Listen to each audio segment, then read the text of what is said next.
નમસ્કાર,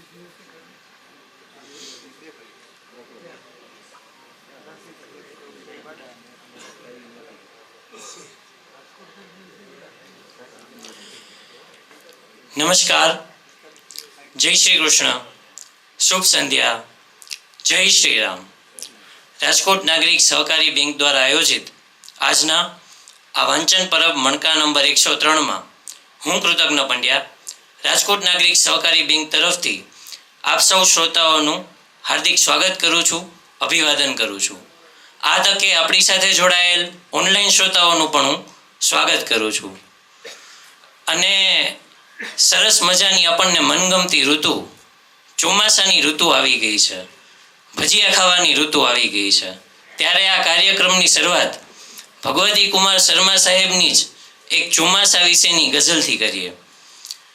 ચોમાસાને કાગળ લખ એ સમજી જશે, ના ફાવે તો ઝાકળ લખ એ સમજી જશે. અડખે પડખે લાંબા ટૂંકા મીંડા દોરી એની નીચે વાદળ લખ એ સમજી જશે. એકાદ બે સર્પાકારી લીટી દોરી એમાં વચ્ચે ખડખડ લખ એ સમજી જશે.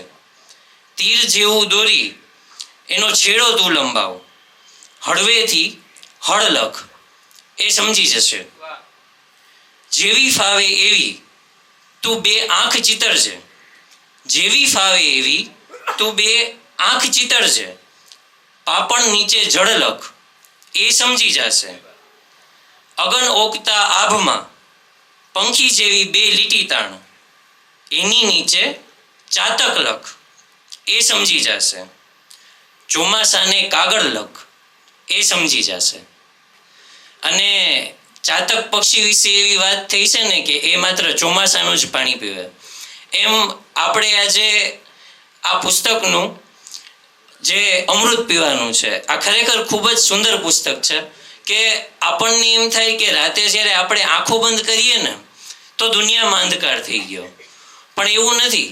આપણી આંખો બંધ થઈ છે અને આ પુસ્તકમાં એ આંખોની રોશની ગુમ થયેલ હોવા છતાં પણ પોતાની અંદર કઈ રીતે પ્રકાશ શોધી શકાય એના વિશે વાત કરવામાં આવી છે. તો ચાલો આજના આપણે આ વાંચન પરબની શરૂઆત કરીએ, જેનો વિષય ભગવતી કુમાર શર્મા સાહેબ દ્વારા લખાયેલ અસૂર્ય લોક પુસ્તક છે. અને આજના વક્તા શ્રી જ્વલંત છાયાનું પણ હું આ તકે હાર્દિક સ્વાગત કરું છું.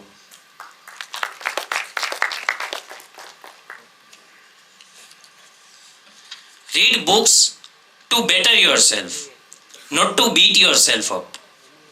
એક નજર કરીએ વીતી ગયેલા મણકાઓ તરફ.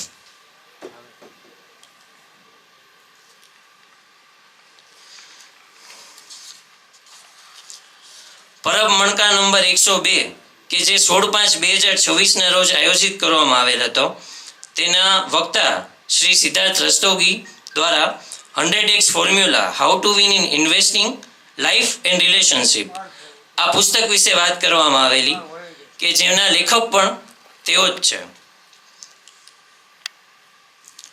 વાંચવા જેવું પુસ્તક, ધ કરેજ ટુ બી ડિસલાઇક્ડ.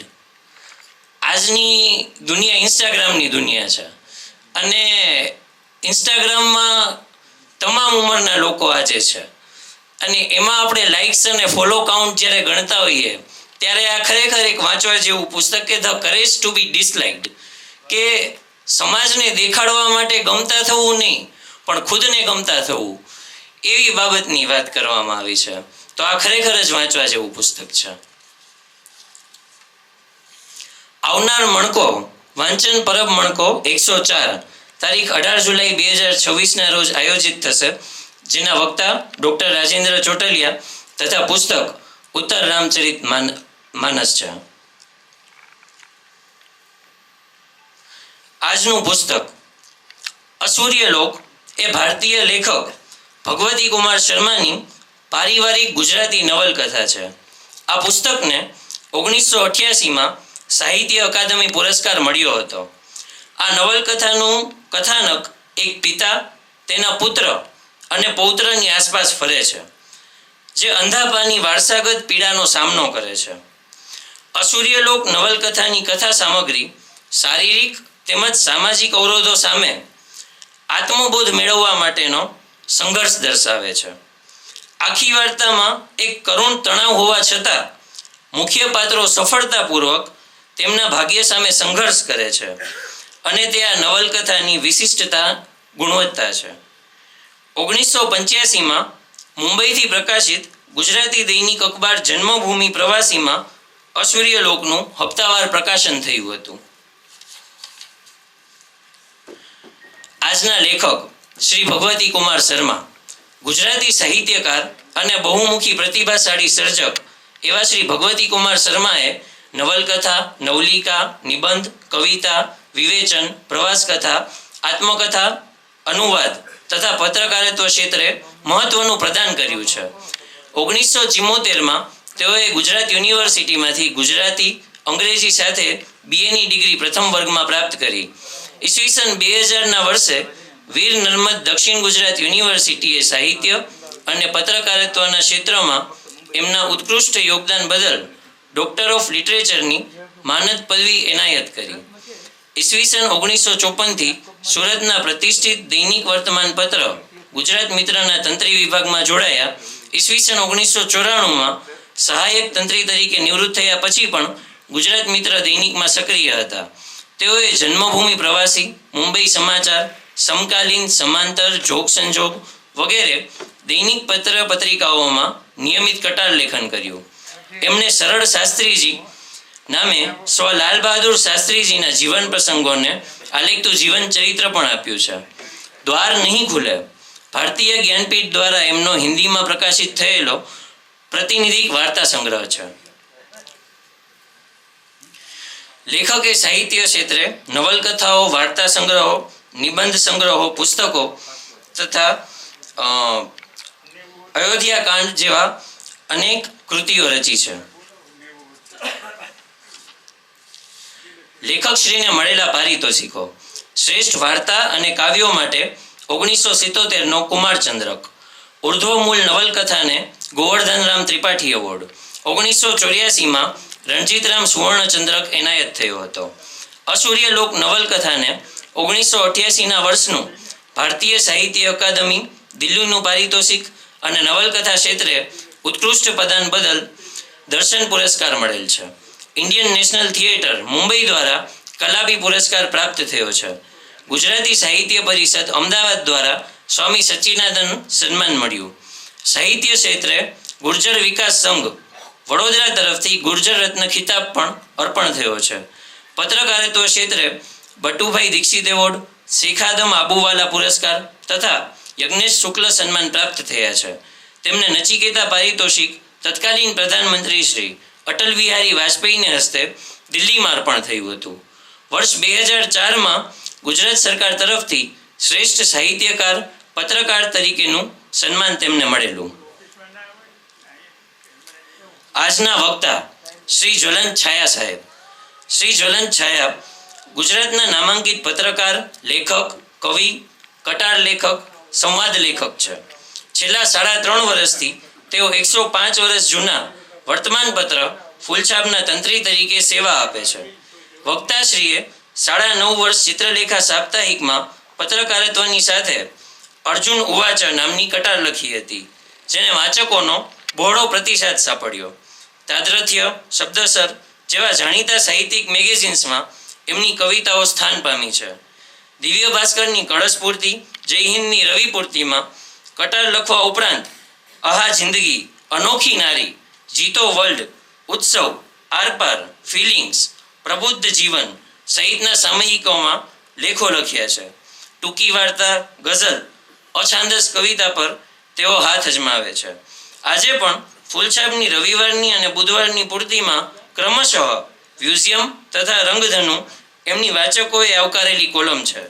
સંવાદ, મજાના માણસને મળવાની મજા, થોટ્સ ઓફ ડિયર સ્ટુડન્ટ અને ઝવેરચંદ મેઘાણીના સમગ્ર કાર્યમાંથી સંપાદિત પુસ્તક એમણે આપ્યા છે. રંગી મોહન કે રંગ એમણે લખેલું, નિર્માણ કરેલું એવું નાટક છે જે વિષય પર સમગ્ર ભારતમાં રંગભૂમિ પર કામ નથી થયું. સોરઠી ડાયરી રાજકોટના ગાંધી તથા રંગ છે. રાજકોટ એમણે લખેલા નાટકો છે. રાજકોટના ગાંધી સિવાયના તમામ ભજવાયા છે. ગુજરાતી રંગભૂમિ અને સાહિત્ય ક્ષેત્રે સર્વપ્રથમ એવો હું આત્મકથા છું પ્રયોગ એમણે કર્યો હતો. લેખન, સંશોધન, પરિકલ્પના અને નિર્માણ બધું જ એમનું હતું. દૂરદર્શન રાજકોટની સિરિયલ સપનું એક સવાયું ના કેટલાક એપિસોડના સંવાદો એમણે લખ્યા હતા. દૂરદર્શન માટે રાણકી વાવની ડોક્યુમેન્ટરીની સ્ક્રિપ્ટ પણ લખી છે. ગુજરાતના વિવિધ શહેરોમાં વિવિધ વિષયો પર વક્તવ્યો, સૌરાષ્ટ્ર યુનિવર્સિટીમાં પત્રકારત્વના અભ્યાસક્રમની સમિતિમાં અધર ધેન ચેરમેન તરીકે તેઓ 2 ટર્મથી સક્રિય છે. લેખક, વક્તા ઉપરાંત એક સારા ફોટોગ્રાફર પણ છે. પત્રકારત્વ ક્ષેત્રે પ્રતિષ્ઠિત એવા હરીન્દ્ર દવે સ્મૃતિ પારિતોષિક, સાધના પત્રકારત્વ એવોર્ડ તથા ગુજરાત મીડિયા એવોર્ડ તેમને મળ્યા છે. રાષ્ટ્રીય, આંતરરાષ્ટ્રીય ઘટનાઓ માટેના તેમના તંત્રી લેખો પણ ખાસા ઉલ્લેખનીય છે. પત્રકારત્વની કારકિર્દીમાં તેમણે 350થી વધુ ઇન્ટરવ્યૂ કરેલા છે. તે પૈકી 26 ઇન્ટરવ્યૂનું એક પુસ્તક પણ પ્રકાશિત થયું છે. સાંપ્રત ઘટનાઓનો ગહન અભ્યાસ કરી અર્થસભર અને જોરદાર રજૂઆત માટે તેઓ ખ્યાતનામ છે. તો ચાલો આજના આ પુસ્તક વિશે આગળનું વક્તવ્ય રજૂ કરવા માટે હું આજના વક્તા શ્રી જ્વલંત છાયા સાહેબને મંચ પર આમંત્રિત કરીશ.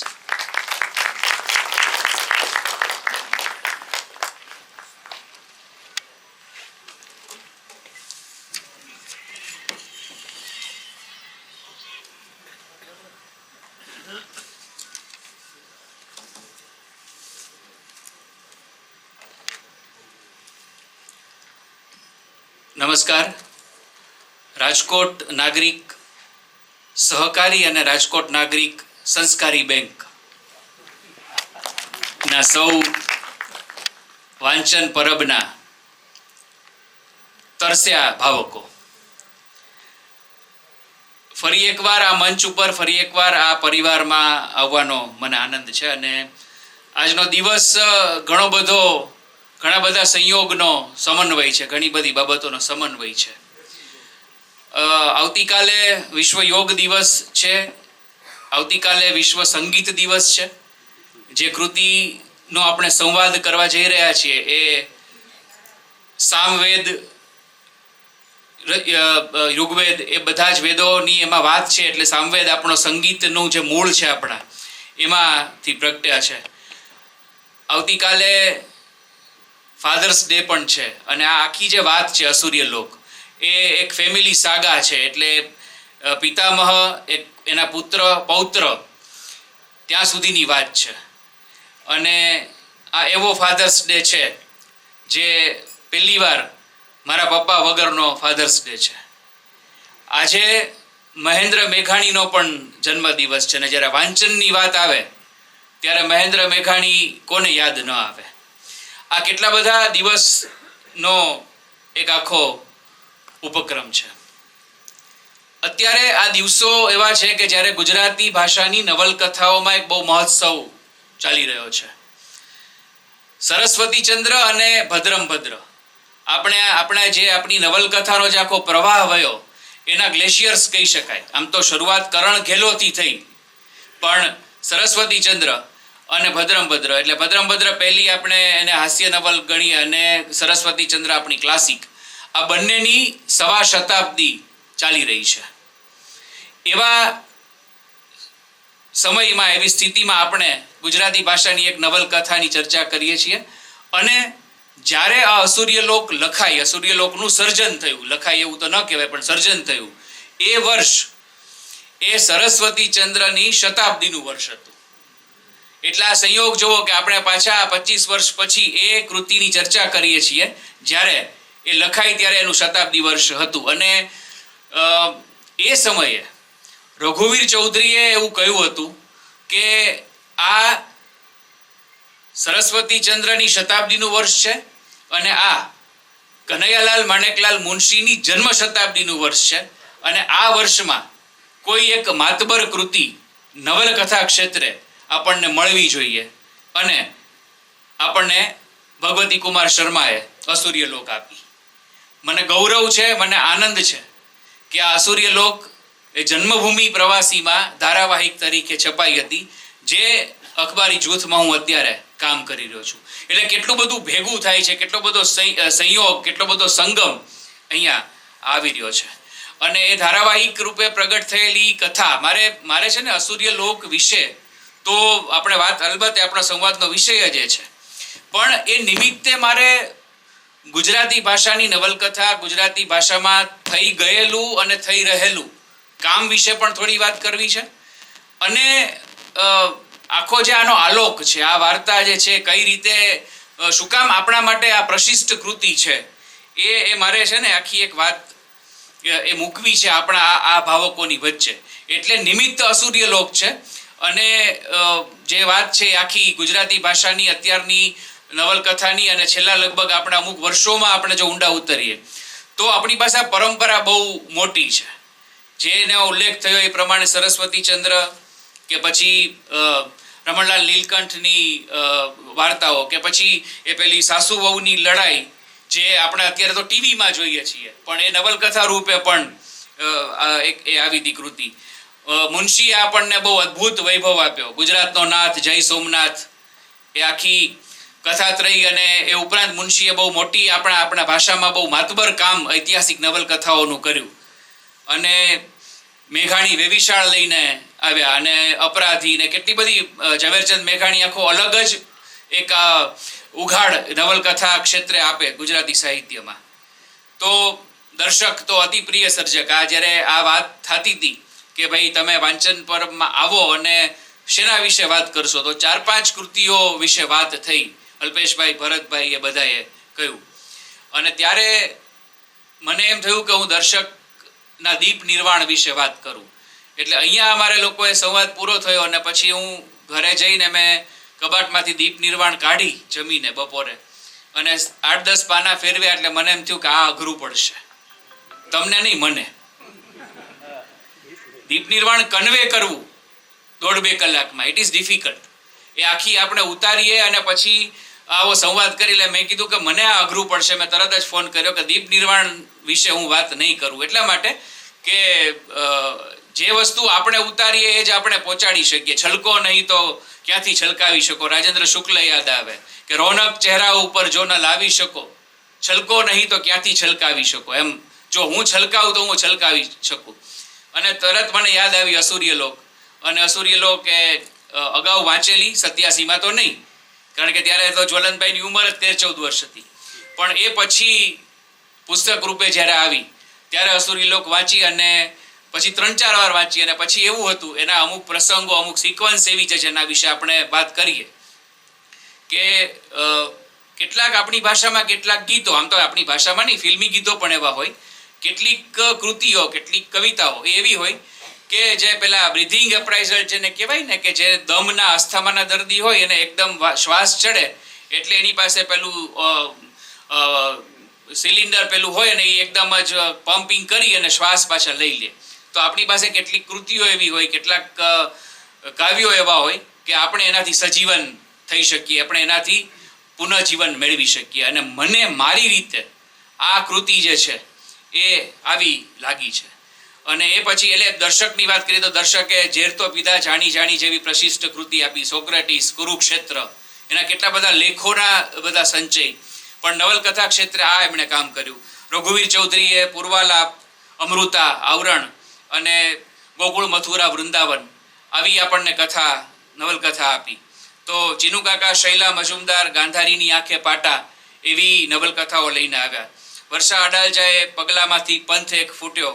તો પછી કુંદનિકાબેનની 7 પગલા આકાશમાં, એની ચર્ચા પણ અહીંયા થઈ ગઈ છે. આ જેટલી હું બોલું છું એમાંની ઘણી બધી કૃતિઓ અહીંયાથી તમારી સમક્ષ રજૂ થઈ ગઈ છે.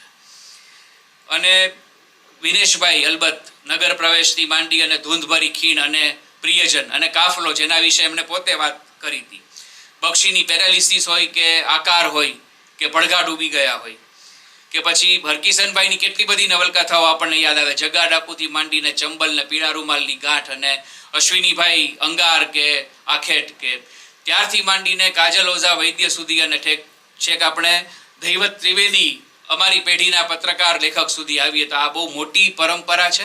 અને આ યાદી માટે એક આખું અલગ વાંચન પરબ થાય, એ પરંપરામાં આપણે આ અસુર્ય લોક વિશે સંવાદ કરીએ છીએ.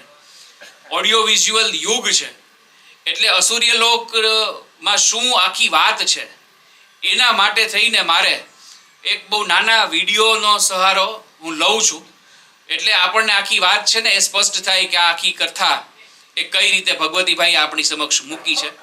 પ્લીઝ એક વિડીયો માટે મેં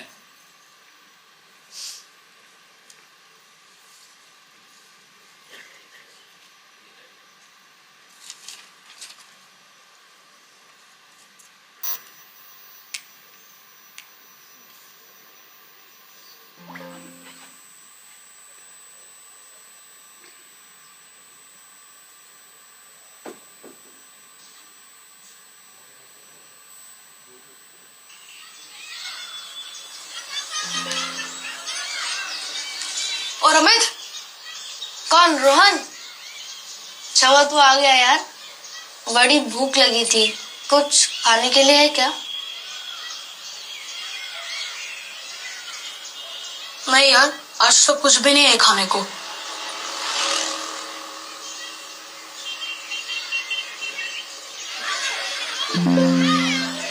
कौन आउट हुआ?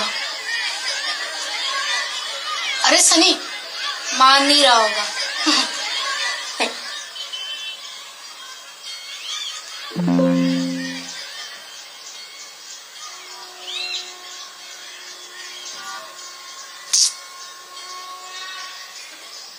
हाथ साफ कर ले. लल्लन के समोसे में बहुत तेल होता है ना.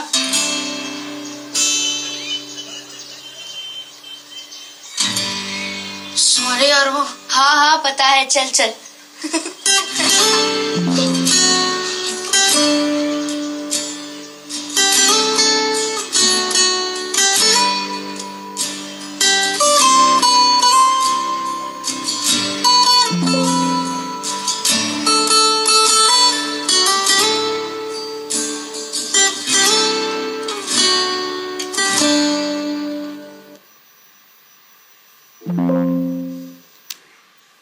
આંખ ન હોય એટલે દુનિયા ન જોઈ શકાય એ ભ્રમણા છે.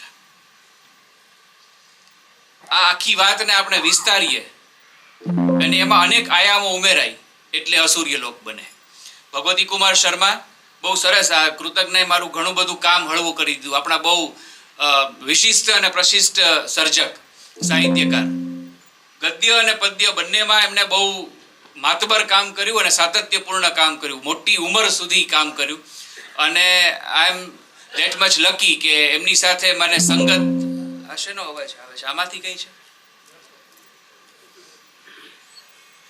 એમની સાથે મને સંવાદ કરવાનો અવસર 3-4 વાર સાંપડ્યો છે. ને એકવાર તો એમના સુરતના નિવાસ સ્થાને, ઓકે,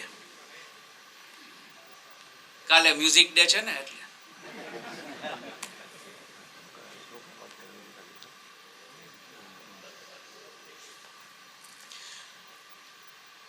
એમના ઘરે સંવાદ કરવાનો અવસર સાંપડ્યો છે. ને એમાં આ બધી જ કથાઓ વિશે ને એમ વાત થઈ હતી. પણ આ ભગવતી કુમાર શર્મા આપણને અસૂર્યલોક આપે, પેલા સમયદ્વીપ નામની કથા આપે, પેલા ઉર્ધ્વમૂલ કથા આપે અને અસૂર્યલોક આપે. એમની પહેલી નવલકથા લખતા એમને 19 દિવસ લાગ્યા હતા. પછી એમણે ઉર્ધ્વમૂલ લખી. એ 19 વર્ષ સુધી એમણે લખી અને પછી પ્રકાશિત થઈ. અને અસૂર્યલોક વિશે વાત કરે છે એ પ્રમાણે પહેલી વાર એમણે લખી, પછી 3 મહિનાની માંદગી આવી અને પ્રત પડી રહી. એ જ્યારે માંદગીના બિછાને હતા ત્યારે પણ સતત પાત્રો છે એ ઘૂંટાતા રહે.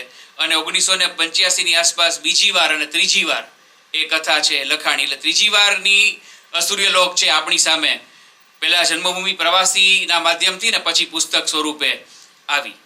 એ અસૂર્યલોક એવી નવલકથા છે. આમ તો દરેક નવલ, સમયદ્વીપ પણ એ જ છે કે પોતાનું એનું મૂળ, પોતાનું કુળ અને ભારતીય પરંપરાની જે વાત છે આપણી. આખી આ કથામાં સૌથી અગત્યની વસ્તુ એ છે કે આપણી ભારતીયતા જે ખરેખર જે આપણે જુદા જુદા સ્ત્રોતોમાંથી મળે છે એ સનાતન નહીં, પરંતુ ખરેખર સનાતન પરંપરા, ખરેખર આપણી જે વાત છે, આપણા યજ્ઞો, આપણી પરંપરા, એની બહુ સરસ વાત એમણે અસૂર્યલોકમાં વણી છે. અને ભગવતીભાઈના સર્જનમાં અને ગુજરાતી નવલકથાના સર્જનમાં આ એક બહુ મહત્વનો પડાવ કહી શકાય એવી કથા હતી. અને હું અહીંયા ફરી એકવાર કહું, અગાઉ પણ મારે અકુપાર અને ગુજરાતનો નાથ વિશે બોલવાનું થયું હતું ત્યારે મેં એમ કીધું હતું કે રાજકોટ નાગરિક સહકારી બેંક જે આ 102 મહિનાથી આ યજ્ઞ સ્વરૂપી પ્રવૃત્તિ કરી રહી છે, એનો અર્થ અથવા તો એનો હેતુ એવો નથી કે આપણે કોઈ પુસ્તક વાંચવું ન પડે ને કોક અહીં આવીને બોલી જાય.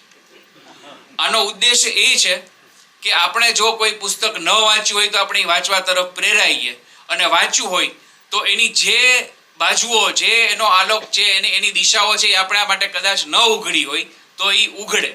એટલે અહીંયા એમ કે ભાઈ આ વખતે આપણે અસુર્ય લોક વાંચી લીધી એવો સંતોષ તમને હું નહીં થવા દઉં. અને લાઇબ્રેરીમાંથી કે બુક સ્ટોલમાંથી અસુર્ય લોક ખરીદવાનું કે વાંચવાનું મન થશે એવી અત્યારથી ગેરંટી સાથે હું આ સંવાદ હવે શરૂ કરું છું. કારણ કે નહીતર એમ હોય આપણે તો હવે બધું જ આખો સમય જ છે કે ચેટ જીપીટીને કહીએ એટલી બધું કરી દે છે. તો અહીંયા આવનારા જે વક્તા છે એ ચેટ જીપીટી નથી કે તમે એને એમ કહો કે અસુર્ય લોક વિશે બોલી જાવ એટલે અસુર્ય લોક વિશે બોલી જાય, એવું નથી. પણ અસુર્ય લોકમાં જે છે એ મારા ને તમારા જીવનમાં ક્યાં છે, ક્યાં પડઘાય છે, આ પાત્રો, આ ઘટનાઓ, એનો સંવાદ આપણે કરી અને અસુર્ય લોક હું તમારી વચ્ચે અધૂરી મૂકીશ.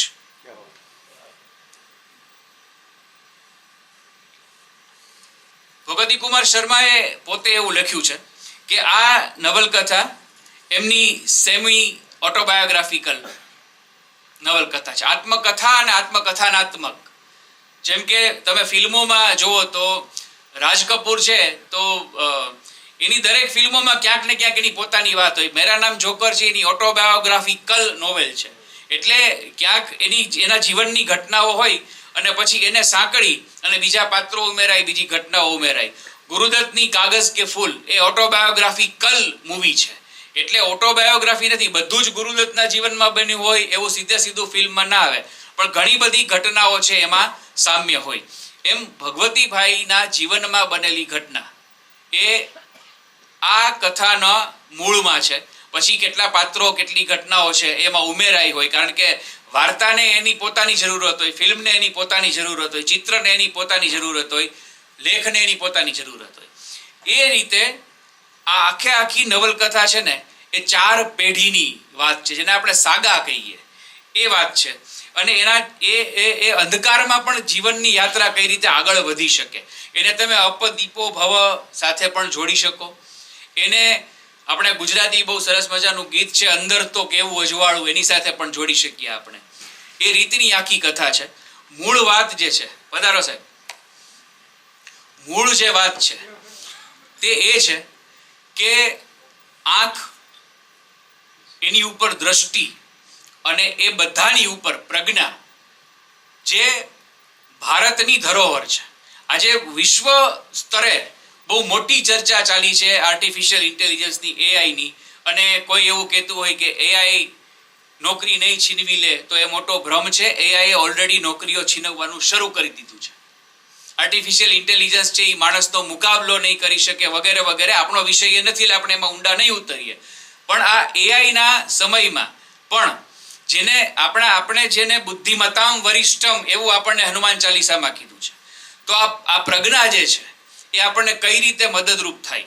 આખી વાર્તા જાય છે જે રીતે કે જીવનમાં સામાન્ય કરતાં થોડા વધારે અને સામાન્ય કરતાં થોડા અલગ પડકારો એક આખા પરિવારમાં પેઢી દર પેઢી આવતા રહે છે, અને એ પડકારોને, એ પડકારના અંધકારને ઓળંગીને કેમ આગળ વધવાનું છે, તમસોમાં જ્યોતિર્ગમય. અને આવી ઘટના છે ને, એટલે આ પડકારો તો વિશ્વમાં ગમે ત્યાં આવી શકે, પણ આવી રીતે જીવવાની વાત છે, આ અંધકારમાંથી પ્રકાશ તરફ ગતિ કરવાની વાત છે, એનું દર્શન છે ને એ માત્ર ભારત આપી શકે, અને ભારતમાં જ એ વસ્તુ થઈ શકે. એની આખી વાત ભગવતી કુમાર શર્માએ કરી છે. અને તમે જુઓ કે એનું ગદ્ય જે છે એ એની કવિતાઓમાં ક્યાંક પડઘાય છે, એની કવિતાઓ છે એ અસુર્ય લોકમાં ક્યાંક પડઘાય છે. ભગવતીભાઈની બહુ પ્રસિદ્ધ ગઝલ કે અમે આંધી વચ્ચે તણખલાના માણસ, અમે આંધી વચ્ચે તણખલાના માણસ, પીળા શ્વાસની તુચ્છ ઘટનાના માણસ, ફટાણાના માણસ, મરશિયાના માણસ, અમે વારસાગત સમસ્યાના માણસ.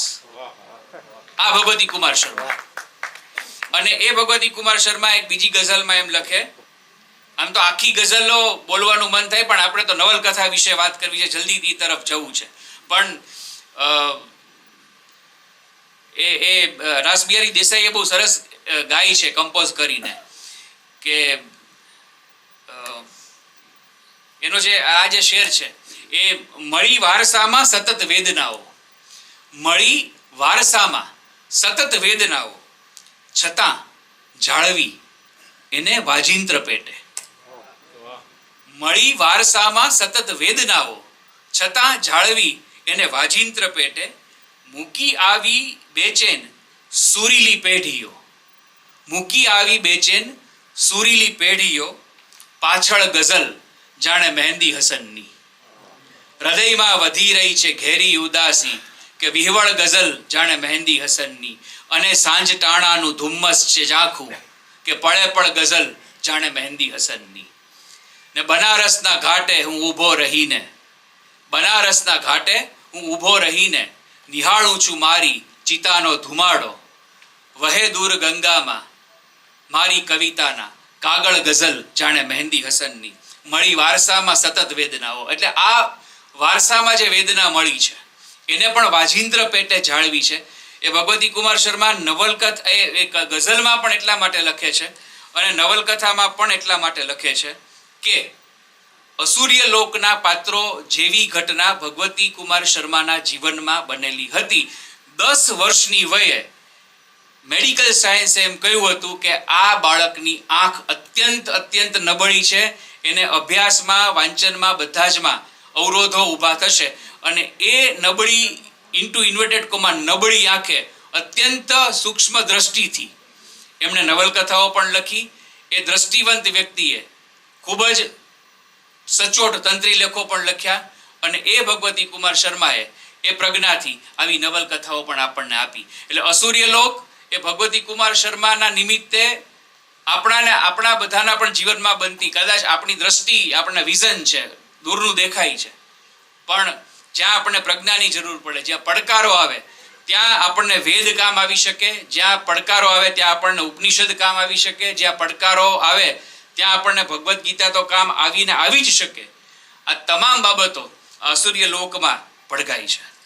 અને આ અસુર્ય લોક જ્યારે જન્મભૂમિ પ્રવાસીમાં પ્રકાશિત થઈ, હરીન્દ્રભાઈ એવું કીધું હતું, અમે તમે જો આ સંગમ કેવો છે કે ભગવતી કુમાર શર્મા સરીખા સર્જક, એની નવલકથા જન્મભૂમિ પ્રવાસીમાં છપાઈ, એના તંત્રી ત્યારે હરીન્દ્રભાઈ. અને હરીન્દ્રભાઈએ એવું લખ્યું હતું, એને એવું લાગ્યું કે ભાઈ આ આટલી બધી આવી ગહન જે કથા છે, વાત છે, એ વાચકો સુધી પહોંચશે કે કેમ, પણ ઊંડી છતાં સરળ વાત, એટલે પારદર્શક વાત એમણે કરી. અને એટલે હરીન્દ્ર દવે એવું લખે છે આ કથા વિશે કે જે કથા આવનારા સમય સુધી ટકી રહે તેવી ધારણા કરી શકાય એવી થોડીક માતબર કૃતિઓમાં હું અસુર્ય લોકને સ્થાન આપું છું. આ શબ્દો મિત્ર પ્રેમથી નહીં પરંતુ મારામાં યત્કિંચિત આલોચનાત્મક દ્રષ્ટિ રહી છે તેના પ્રભાવથી આ ભાવ પ્રગટે છે. આ હરીન્દ્ર દવેના શબ્દો છે. એમ લખે છે આગળ અસુર્ય લોક વિશે કે રાઇટ મોરિસે નવલકથા લેખનની સર્જનાત્મક વ્યાખ્યા બાંધી છે. એ એવું કહે છે કે કોશેટાઓ જેમ રેશમ બનાવે તેમ આપણે કથાઓ લખીએ છીએ. પત્રકાર તરીકે આ બહુ અગત્યની વસ્તુ છે ને ઇલિયાસ, મને બહુ સ્પર્શી આ વાત કે પત્રકાર તરીકે ઘટનાને બહારથી જોવી અને કવિ તરીકે ભીતર અનુભવવી એ બે વરદાન પણ છે અને શાપ પણ. અને એ રીતે મેઘાણી કે મળિયાની પરંપરામાં ભગવતીભાઈ આવે છે પણ એ ઉપસાવે છે પોતાની આગવી મુદ્રા. અનધિકાર જેવી નવલિકા, સમયદ્વીપ જેવી નવલકથામાં આવેલા સંઘર્ષની લકીરો છે. વિષયનું પુનરાવર્તન છે પણ સંઘર્ષ જુદો છે. એટલે અગાઉની એમની નવલકથા સમયદ્વીપ આવી બહુ સારી લઘુ નવલ છે, પણ એમાં પણ વાત તો આ જ છે, પણ જે એનો વિષય છે, એનો સંઘર્ષ છે, એ ઘણો બધો બદલાય છે. તંત્રીલેખ નવલિકા લઘુ નવલનું કાઠું એને ટૂંકું પડ્યું એટલે નવલકથા એમને લખી. કોઈ પણ સજ્જ, કોઈ પણ સતત જેને ઠાલવી દેવું છે, જેને કહેવાય ને કે દરરોજ જેને ગર્ભ રહે છે ને દરરોજ જેને પ્રસૂતિ કરવી છે, આવો જે સર્જક હોય ને એને પોતાના મૂળ માધ્યમો ટૂંકા જ પડે. એ પછી ફિલ્મકાર હોય, એ ચિત્રકાર હોય, એ પત્રકાર હોય, એને પોતાના મૂળ. અને તમે જુઓ કેટલી બધી શોધ આજે આપણે કરીએ છીએ કે પેલા પ્રિન્ટ મીડિયા અને પછી ટેલિવિઝન ને પછી OTT ને આ ને તેને બધું થયું. શું કામ? કે બધાને સતત કંઈક કેવું છે. અહીંયા મને બંગાળના બહુ મહાન ફિલ્મ દિગ્દર્શક ઋત્વિક ઘટકનું સ્મરણ થાય. ઋત્વિક બેઝિકલી શોર્ટ સ્ટોરીઝ લખતા, ટૂંકી વાર્તાઓ લખતા, નવલિકા. એ પહેલા છાપામાં લેખો લખતા. પછી એને એમ થયું કે ભાઈ આ તો કેટલા લોકો સુધી પહોંચે, એટલે એને વાર્તાઓ લખી. વાર્તાઓ લોકો સુધી પહોંચી. પછી એને એમ થયું કે વાર્તા વાંચનારા કેટલા, આપણને તો કંઈ ખબર નથી કે કેટલા લોકો આ વાર્તા વાંચતા હશે. અને એને જે કંઈ પણ કહેવું હતું એના માટે એને માધ્યમ ટૂંકું પડ્યું, એટલે એને નાટકો લખ્યા. એ નાટકથી પણ એનું મન ન ભરાયું કે મારે આ વાત કેવી છે, એટલે એણે ફિલ્મો બનાવી. ફિલ્મો એટલે કેવી બનાવી? મેઘે ઢાકા તારા અજાંત્રી, જેને ફિલ્મ દિગ્દર્શન અને ફિલ્મ નિર્માણમાં ટેક્સ્ટ બુક તરીકે ગણવામાં આવે છે. આવી ફિલ્મો બનાવી. આ દરેક સર્જકની સ્થિતિ હોય કે મને એક લેખમાં કંઈક વસ્તુ એક ગઝલમાં પૂરી ન થાય તો હું એને દીર્ઘ કાવ્યમાં ઢાળું. એટલે કોઈ કવિ જે હોય એની વાત છે. એ દીર્ઘ કાવ્યથી પણ વાત પૂરી ન થાય તો એ કદાચ એ ગદ્ય તરફ જાય અને એ ગદ્યમાં નવલિકા લખે. નવલિકાથી એનું મન ન ભરાય તો એ નવલકથા લખે, મહાનવલ લખે. એમ ભગવતી કુમાર શર્માએ તંત્રીલેખો લખ્યા. એની કોલમ ઘણી બધી. બીજતંતુ નામનું બહુ સરસ પુસ્તક છે ને એમાં બકુલ ત્રિપાઠી સાથેનો એનો પત્ર વ્યવહાર બહુ અદ્ભુત છે, તમે મેળવીને વાંચજો. આ બધા માધ્યમોને ટૂંકા પડ્યા અને એમણે આ નવલકથાની જે કંઈ પણ એને રાહ લીધી એમાં આ અસૂર્યલોક એવી રીતે આપણને મળ્યું. અને અસૂર્યલોક એ શબ્દ આપણને એમ થાય કે આ શું, આમ એ વાંચીને જેમ થાય કે આ તો અઘરું, જેમ મને દીપ નિર્વાણમાં લાગ્યું એમ. પણ એ અસૂર્યલોક શીર્ષક એમને આ નક્કી કરવામાં આપણા સુરતના બહુ જ મોટા પ્રતિષ્ઠિત નાટ્યકાર આઈડી કપિલદેવ શુક્લ, એમણે એને સહયોગ કર્યો કે ભાઈ આ નવલકથાનું શીર્ષક છે આ હોઈ શકે. અને આપણા ઈશાવાસ્ય ઉપનિષદમાં એક આખો શ્લોક છે, અસૂર્ય નામ તે લોકા અંધેન તમસા. પણ એ અસૂર્ય લોક છે એ આખી જુદી વાત છે. અને અહીંયા જે અસૂર્ય લોક આપણી સામે રજૂ થયો છે એ આખો અલગ છે. અને હવે આપણે અસૂર્ય લોકમાં એ રીતે આપણે પ્રવેશ કરીએ. તમે આ નવલકથા જ્યારે શરૂઆત થાય ને એમાં આપણે ઊંડા ઉતરતા જઈએ તો આપણને ખબર પડે કે એક જે આમાં જે છોકરાની જે દુનિયા હતી અને જે પ્રજ્ઞાચક્ષુ જેને આપણે કહીએ છીએ, આમ અંધ શબ્દ છે પણ આપણે પ્રજ્ઞાચક્ષુ એકદમ પોલિશ્ડ વર્ડ છે. આ લોકોની દુનિયા કેવી હોય છે આપણને તરત જ ભાનુપ્રસાદ દાદા પણ અત્યારે યાદ આવે કે કલરવની દુનિયા અમારી, દેખ્યાનો દેશ ભલે લઈ લીધો નાથ પણ કલરવની દુનિયા અમારી. એમ એ દેખ્યાનો દેશ લઈ લેવાયા પછી જે કલરવની દુનિયા હોય છે, જુદા જુદા પ્રકારના અવાજની દુનિયા હોય છે, ધ્વનિ સાઉન્ડની દુનિયા હોય છે, એમાંથી કઈ રીતે માણસ જીવન સાથે અનુસંધાન સાથે છે, સાધે છે, અનુકૂલન સાથે છે. તો આમાં શરૂઆત એવી રીતે થાય છે અને એમાં કેટલાક એ વિધાનો, એ વાક્યોથી આપણને ખબર પડે કે આ નાયક અથવા તો આ પાત્રની દુનિયા કેવી છે. ધુમાડાની નાની નાની નીચી દિવાલોને ઠેકીને ડગુમગુ થતા શહેરના સાંકડા અસમથળ ભીડ વિનાના રસ્તાઓ, શિયાળુ સાંજ સરખી કે ફાનસના ઓઘરાળા ગોળા જેવી ઝાંખી ધબ આંખો. ફાનસના ઓગરાળા જેવી ઝાંખી ધબ આંખો. ઝાંખપ ને આ રીતે એણે વ્યક્ત કરી છે. એટલે ક્યાંય એમાં ધુમ્મસ નથી, ક્યાંય બ્લરનેસ છે એ વાતાવરણમાં નથી, આંખની ઝાંખપ છે. એક ક્ષણ પર વર્ષોના છાણા અડાયાની રાખ ફરી વળી હતી. દિશાઓ, ભાષાકર્મ જોવો સાહેબ આ માણસનું. દિશાઓ ભર બપોરે મેલી દાટ. દિશાઓ ભર બપોરે મેલી દાટ. અને પછી એક એવું વિધાન આવે જ્યારે આ ઘટના એવી છે કે એ છોકરો જે છે નિગમ શંકર એને 10-12 વર્ષની ઉંમર, અને અચાનક જ એ બપોરે સ્કૂલેથી જતો હોય અને એને અંધારા આવે ને પડી જાય. કોઈ એને કાગળ આપે અને એને દેખાય નહીં કે આ શું થયું, એમને અચાનક જ. અને ત્યારે એ પૂછે, એટલે એક વૃદ્ધા છે બેન, કે બેટા મને આ કાગળ વાંચી દે ને એમ. અને એ રૂટીન એ લોકોનું હોય છે કે આ વિદ્યાર્થી પાસે એ કોકનો આવેલો પત્ર વંચાવે. અને ત્યારે એ વાંચી નથી શકતો કે બા મને તો કંઈ દેખાતું નથી. અને ત્યારે એમ પૂછે છે કે તું ભણેલું ભૂલ્યો કે તારી આંખે કૂવા ખોદાયા. હવે આ કૂવા ખોદાયા એ એટલા માટે બહુ વેધક છે, આપણે જ્યારે ચર્ચા કરીને તમે જ્યારે વાંચશો ત્યારે, કે એ છોકરાના પિતાની પણ આ જ સ્થિતિ હતી.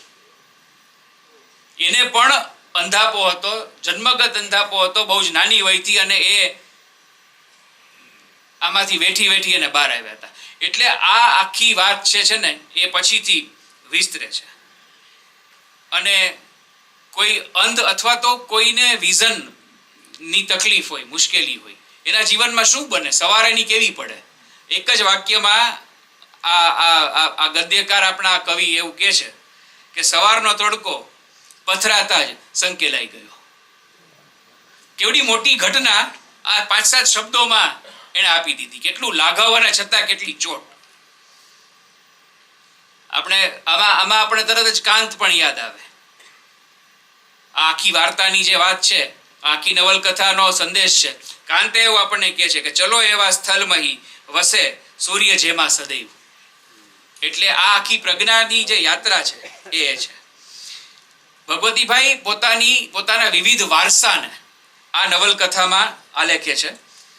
જન્મે અને કર્મે બ્રાહ્મણ હોવાને નાતે એ પોતાના વૈયક્તિક સ્વરૂપનો જે ઉછેર છે, પોતાની આસપાસનું વાતાવરણ છે, પિતા એના જે રીતે શ્લોક બોલતા, ઘરમાં જે રીતે શ્લોક દરરોજ બોલાય, દરરોજ પૂજાપાઠ થાય, એ બધું જ વાતાવરણ એમણે ઝીલ્યું હતું, સુપેરે ઝીલ્યું હતું. અને એ બધી બાબતો છે આમાં ક્યાંક ને ક્યાંક એવી રીતે રિફ્લેક્ટ થઈ કે કોઈ કર્મકાંડ કરાવવા કોઈ શાસ્ત્રી આપણા પંડિત જાય તો કઈક પ્રકારની વિધિ કરતા હોય, એનો પહેરવેશ કેવો હોય, એનો પરિવેશ કેવો હોય, આપણા કયા શ્લોકમાં કઈ બાબત છે. દરેક આપણે જેટલા 16 સંસ્કાર છે એ 16 સંસ્કારના દરેક શ્લોકમાં સંપૂર્ણપણે વિજ્ઞાનનો ધ્વનિ છે જો આપણે સાંભળીએ તો. અને કઈ રીતે આ આખી બાબતો ચાલે છે એ એમણે પોતે નાનપણથી ઝીલ્યું અને પછી આ કૃતિમાં આપણને એમણે આપ્યું. કર્મે બ્રાહ્મણ હોવાને કારણે વૈયક્તિક સ્વરૂપનો ઉછેર, આસપાસના વાતાવરણ વગેરેમાંથી આવતો વારસો, અને જે મૂલ્યોના આધારે આ બહુ અદ્ભુત વિધાન છે, જે મૂલ્યોના આધારે ભારતીય સંસ્કૃતિ ટકી રહી છે તે બીજી બાજુએ છે અને વારસો એક બાજુ છે. અહીં ફક્ત હકીકતોનું નિરૂપણ નથી. અહીંયા હું 1 મિનિટ પાછો અટકું કે આ નવલકથા છે ને એ આમ બહુ અત્યારે રમતિયાળ શબ્દ થઈ ગયો છે ને, આખી વિધા થઈ ગઈ છે. અને શું કામ ટૂંકી વાર્તા બધા માટે સહેલી નથી? શું કામ ટૂંકી વાર્તા લખવી ખરેખર બહુ લાંબી છે, એટલે એ લખવામાં લાંબા થઈ જાય આપણે એમ. એ શું કામ છે? નવલકથાનો ક્રાફ્ટ, નવલકથાની આખી ગૂંથણી શું કામ અઘરી છે? હવે એટલે એવું છે અત્યારે કે રિપોર્ટિંગ જેવી નવલકથાઓ પણ ક્યાંક ક્યાંક આપણને વાંચવા મળે, જે અમે કરીએ અહેવાલ લેખન, કે ભાઈ અહીંયા આમ બસ આવી, પછી 2 જણા ઉતર્યા, પછી એને ચીલ ઝડપ કરીને ભાગી ગયા. આ અહેવાલ લેખન છે, બનેલી ઘટનાનું નિરૂપણ છે કે આ 150 ફૂટ રિંગ રોડ ઉપર આવી ઘટના બની. એ ઘટનામાં જ્યારે સાહિત્યિક તત્વો, સાહિત્યિક પરિમાણો, એમાં ટાઈમ, એમાં સ્પેસ, એમાં રચના રીતિ, એમાં રૂપક, એમાં કલ્પના, બધું જ ઉમેરાય ત્યારે એ સાહિત્ય કૃતિ બને. પણ એવું થતું નથી. અને હું જે લખું એ કવિતા, હું જે લખું એ નવલકથા, હું જે લખું એ નવલિકા, એક આવી વિભાવનામાં આપણે જીવતા થયા છીએ. અને એટલા માટે જ મને કેટલા બધા મિત્રો જે લોકો મને ઓળખે છે એ લોકો પણ કહે કે ના તારે હજી આમ ટ્રાય કરવી જોઈએ. મને જે નથી ઓળખતા એ લોકો કહે ના તમારે તો આ વાર્તા લખવી જ જોઈએ. આમાં પરિચયમાં હતું એટલે 8-10 લખાઈ હશે, પણ મેં 40 ટૂંકી વાર્તાઓ લખીને ફાડી નાખી છે. અને આ વસ્તુ છે ને મહેન્દ્રભાઈ, મેં મધુરાઈને કીધી, મધુરાઈ અહીં આવ્યા હતા, કે મેં કીધું મેં ટૂંકી વાર્તાઓ લખીને ફાડી નાખી છે. તો મને કે સારું કર્યું કે જે વાર્તા કે જે કૃતિ એ યોગ્ય ન હોય, ફાડી નાખવા લાયક હોય એને ફાડી જ નાખવી જોઈએ, પણ એ ફાડી નાખવા લાયક છે એ અધિકાર છે ને એ વાચકને આપવો જોઈએ, તમારે ન રાખવો જોઈએ. પણ મુશ્કેલી શું છે કે આમ આપણે નાની ઉંમરથી વાંચી લીધું હોય ને, કમ્પેરિઝન થાય કે આના જેવું નથી, આના જેવું નથી. ન જ હોવું જોઈએ એકચ્યુઅલી. તો એના જેવું હોય તો એને આપણામાં ફેરશું. પણ કઈ રીતે આપણા ગુજરાતી ભાષાનો આવડો મોટો નવલકથાકાર પોતાની વાત લઈ જઈ શકે છે કે આમાં માત્ર હકીકતોનું નિરૂપણ નથી, પરંતુ અનુભવોની પ્રતિષ્ઠા છે. આમાં ફેક્ટ જે બની ગયું કોકના જીવનમાં એ એને લખી નાખ્યું એવું નથી, પણ અનુભવ સિદ્ધ, એટલે જેમાંથી પસાર થયા છે, જેમાંથી અતિક્રમીને ગયા છે, બિયોન્ડ, જોઈને નથી લખ્યું. ગુજરાતી ભાષાનો આપણે જેને પહેલો કવિ માનીએ છીએ. તમે જુઓ કવિતા ક્યાં, મારો બહુ ઊંડાણનો વિષય નહીં, પણ મને રસ આ બધા સાથે બેસીએ તો આપણને ક્યાંક કાને પડ્યું હોય એવું. નરસિંહ મહેતા શું કહે છે? જાગીને જોવું તો જગત દિશે નહીં. સામાન્ય કવિ એમ કે જાગીને જોશો તો જગત તમને દિસશે નહીં. આ નરસિંહ છે એટલે એમાંથી પાસ થયા છે કે જાગીને જોવું તો મને જગત દિશે નહીં, ઊંઘમાં અટપટા ભોગ ભાસે. એને હું સીધું અહીંયા જોડું કે આ કોઈ એક આપણે ત્યાં નવલકથા લખાય, નાટક લખાય, ફિલ્મ બને, તો આપણે લોકો જે લેખક હોય એ કન્સર્ન, માની લો કે મારે બેન્કિંગ સિસ્ટમ ઉપર એક નાટક લખવું છે તો હું તરત જ નાગરિક બેંકમાં આવું કે અત્યારે બેન્કિંગ સિસ્ટમમાં શું હોય, અત્યારે કેટલા લોકો હોય, એનું કમ્પ્યુટરાઇઝેશન કેવું, એમાં ટેકનિક કેવી, એમાં તમે એકાઉન્ટમાં કેવા સોફ્ટવેર નો ઉપયોગ કરો, અને પછી હું એક લેખ અથવા તો કંઈક મારી કૃતિ છે એ તૈયાર કરું. કોઈ મેડિકલ સાયન્સને આધારિત કોઈ નાટક કે ફિલ્મ બનાવે તો એ ડૉક્ટરને મળે કે ભાઈ આ પેશન્ટને કેવું થાય, શું થાય, એના શું સ્ટેજીસ હોય, આવું બધું થતું હોય છે. પણ ભગવતી કુમાર શર્માને આ દ્રષ્ટિની જે ખામી આપણે કહીએ છીએ એ શોધવા માટે ક્યાંય દૂર નહોતું જવું પડ્યું. વિઝન દૂરનું નહોતું, પણ આ તો એને બહુ પાસે હતું.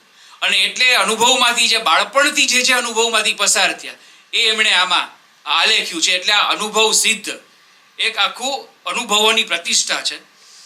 અને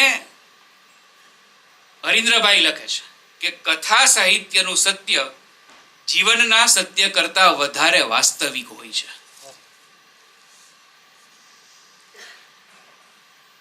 ભગવતીભાઈ આ વાર્તા વિશે ને પછી આપણે અસુર્ય લોક વિશે ચર્ચા કરીએ. ભગવતીભાઈ પોતે, અમારે ભૂમિકા એટલા માટે બાંધવી પડે કે આવા બે મહાન સર્જકોએ આ કૃતિ વિશે શું કીધું છે તો આપણને એની ઊંચાઈની ખબર પડે.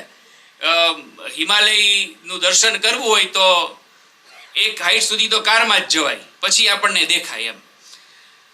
1984ના ડિસેમ્બર કે 85ના જાન્યુઆરીમાં નવલકથાનો આછેરો તંતુ મારા મનમાં પ્રગટ્યો હતો. ભગવતી કુમાર શર્મા. અસુર્ય લોકનું બીજ વસ્તુતઃ લઈને હું જન્મ્યો હતો. 10 વર્ષની વયે મારી આંખે ચશ્મા ચડ્યા ત્યારથી આંતરમનમાં જે બીજ રોપાયું તે 4.5 દાયકે આ નવલકથા તરીકે વૃક્ષત્વ પામ્યું. 1985ના મે માસમાં આરંભ, પછી પુનર્લેખનની કસોટી, 3 માસ હું પથારી વર્ષ રહ્યો અને આંતરિક લય ખોટવાઈ ગયો. પાત્રો, પ્રસંગો બધા પ્રત્યે પ્રશ્નો જાગ્યા અને ત્રીજી વાર આરંભ થયો 1986ના નવેમ્બરમાં આ લેખન પૂરું થયું.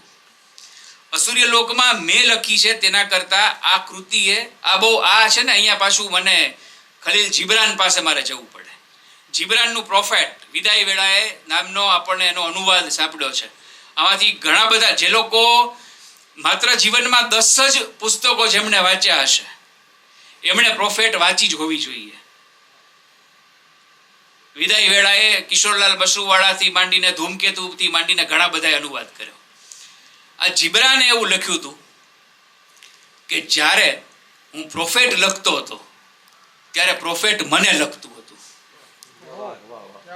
સર્જકનું પોતાના સર્જન સાથેનું તાદાત્મ્ય જે છે એટલે એ છે ને એ વાર્તા નથી, એ નવલકથા નથી. એમ સૂર્યલોક છે ને એ આપણા માટે નવલકથા છે.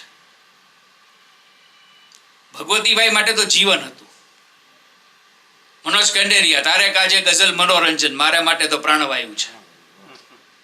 એટલે એ ભગવતી કુમાર શર્મા એવું લખે કે આ અસૂર્ય લોક મેં લખી છે તેના કરતા અનેક વખત એવું કહ્યું છે કે હું સવા સૂર્યો નવલકથાકાર નથી. મારી પ્રથમ 4 નવલકથાને તો હું મનોયત્ન જ ગણું છું, રિયાઝ ગણું છું, પ્રેક્ટિસ ગણું છું. હું પ્રથમ પ્રયત્ને સફળ થયેલો નવલકથાકાર નથી. હું સતત શીખતો ને મારી જાતને ઘડતો રહ્યો છું. આરતી અને અંગારા 19 દિવસમાં પૂરી થઈ. ઉર્ધ્વમલ પૂર્ણ થતા 19 વર્ષ અને અસૂર્યલોક મેં 4 વાર લખી. આટલી ભૂમિકા હરીન્દ્રભાઈ અને ભગવતી કુમાર શર્માએ પોતે આપ્યા પછી શું છે આ અસૂર્ય લોક, આ વાર્તા, આ નવલકથા શું છે અને અસૂર્ય લોક શું કામ ગુજરાતી ભાષામાં આટલી બધી આજે પણ જીવે છે, જીવંત છે. અસૂર્ય લોક વિશે જેટલા પણ રિવ્યૂઝ થયા, જેટલા પણ પ્રતિભાવો જેણે આપ્યા, સામાન્ય વાચકોથી માંડી અને મોટા સાક્ષરો એ આપ્યા, એમાં ગુણવંત શાહની વાત મને બહુ જ સ્પર્શે છે. ગુણવંતભાઈ એવું લખ્યું હતું આ નવલકથાના પ્રકાશન પછી ભગવતી કુમાર શર્માને એક પત્રમાં કે તમે સાહિત્યમાં ઘણું બધું કામ કર્યું છે અને કરી રહ્યા છો, પણ તમે તમારા જીવનમાં બીજું કાંઈ જ ન લખ્યું હોત ને માત્ર અસૂર્ય લોક લખ્યું હોત તો પણ તમે બહુ મોટું કામ કર્યું હોત. આ ગુણવંત શાહના શબ્દો છે. હવે આ વાર્તા તરફ તમને વિનંતી કે અહીંયા હું વાંચી લઉં પછી આપણે પુસ્તક વાંચવાની જરૂર નથી એવું ન રાખતા, કારણ કે અહીંયા તો સાર છે.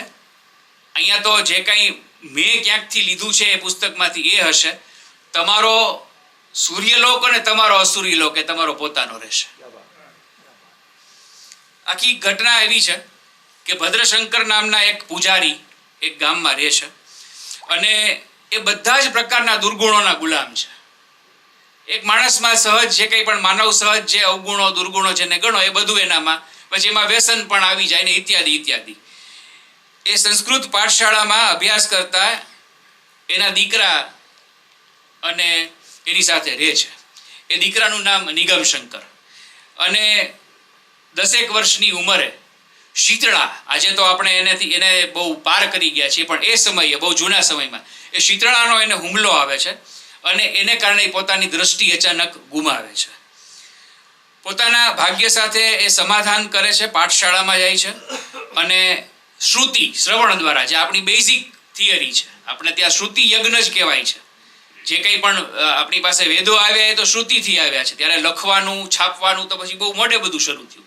એ શ્રુતિ દ્વારા, શ્રવણ દ્વારા એ પોતે ભણતો હોય છે પાઠશાળામાં. અને એમાં કાશીથી એક વિદ્વાન આવે છે ને આ છોકરાની જ્ઞાન પીપાસા, એની વિદ્યા તરફની આકાંક્ષા, વિદ્યા તરફનો એનો અનુરાગ, ભણવા તરફની એની પ્રીતિ એનાથી પ્રભાવિત થાય છે. અને આ હવે 10-12 વર્ષનો બાળક હોય, એને આંખ ન હોય તો એના મનમાં તો કેવા પ્રશ્નો હોય. આપણા અત્યારે જે આપણે જોઈએ છીએ તો આપણે એવી ચિંતા છે આ બાળકોની કે આની આંખ જાય નહીં જ સારું. આ બધું આપણે જે કંઈ પણ સાધનો બધા આપણે ઉપયોગ કરીએ છીએ, આ બધા ઘણા બધા મમ્મી પપ્પાની ચિંતાઓ હોય છે. ચશ્મા વહેલા આવી જાય છે એવું પણ ડૉક્ટરો કહેતા હોય છે. અને મને હમણાં મારે બધું ચાલતું હતું ને વિધિ, તો મને બ્રાહ્મણ મારા સમજાવતા હતા કે અંગૂઠો છે ને એ બ્રહ્મ છે. તો મેં કીધું હા, પણ એ બ્રહ્મ પણ છે. આપણે તો આનાથી જ હાલે છે ને બધું. તમામ આખું આ ન હોત, તમે વિચાર તો કરો. આપણે જો એકલવ્ય જેવું થયું હોત તો શું થાત? આપણી આખી દુનિયા છે, વોટ્સઅપ છે, ઇન્સ્ટાગ્રામ છે, ફેસબુક છે, લાઈક કરવું, આમ કરવું, બધું અંગૂઠાથી હાલે છે. તો આજે આવા આ આધુનિક સમયમાં પણ આપણને એવા પ્રશ્નો થતા હોય કે બાળકને સહેજ આવી ડેફિશિયન્સી છે તો હવે આનું ભવિષ્ય શું, મેડિકલ સાયન્સ આટલું બધું આગળ છે વગેરે વગેરે. તો આ એ સમયની વાત છે કે જ્યારે એવું બધું નહોતું. ત્યારે 10-12 વર્ષના બાળકની આંખ જતી રહે, એને અભ્યાસનો પડકાર હોય. અચ્છા, એવો પરિવાર ન હોય કે જે બેઠા બેઠા એ ખાય તો દર વર્ષે 2 વીઘા વેચી નાખે તો વાંધો ન આવે, એવું ન હોય. આ કર્મકાંડી બ્રાહ્મણનો પરિવાર છે એટલે એને ઉપાર્જન છે એના માટે સતત મથવાનું હોય, મથામણ હોય એની નિરાશા ગણો, એનું ફ્રસ્ટ્રેશન ગણો, જે કંઈ પણ હશે. એમાં આ કાશીથી આવેલા પંડિતે વારાણસીથી આવેલા પંડિતે એને એમ કહ્યું કે તું કાશી ભણવા આવીશ? અને ભગવતીબાઈ ત્યારે વર્ણન કરે છે કે એને બધું જ દેખાતું થઈ ગયું. એને જ્યારે અંધાપો આવ્યો ત્યારે જે દિશાઓ ધૂંધળી થઈ ગઈ હતી, દિશાઓ ખુલી ગઈ. એને ટાવર દેખાવા માંડ્યો, ટાવરનો જે ડંકો હતો એ દેખાવા, જેટલું એની આંખ સામેથી ઓઝલ થઈ ગયું હતું એ બધું જ. એટલે એ પ્રતિકાત્મક વાત એ છે કે એની દુનિયા પૂર્વવત થઈ ગઈ, એની દુનિયામાં દિશાને ઉઘાડ મળ્યો અને એને કંઈક શક્યતાઓ દેખાણી. અને આ નિગમશંકર આવી નબળી અને દ્રષ્ટિ જેની મંદ પડતી જતી હતી એવી આંખે 12 વર્ષ એ વારાણસીમાં રહી અને આ ગુરુ પાસે દીક્ષા અને પછી શિક્ષા લે છે. એમાં એ વેદ, ઉપનિષદ, પુરાણ, જેટલા પણ આપણા પ્રાચીન શાસ્ત્રો છે એ બધાનો અભ્યાસ કરે છે. એ બધા શાસ્ત્રોમાં નિપુણ થાય છે. એમાં સંગીત પણ આવી જાય, એમાં આપણી જે કંઈ પણ વિધિઓ છે બધી એ પણ આવી જાય.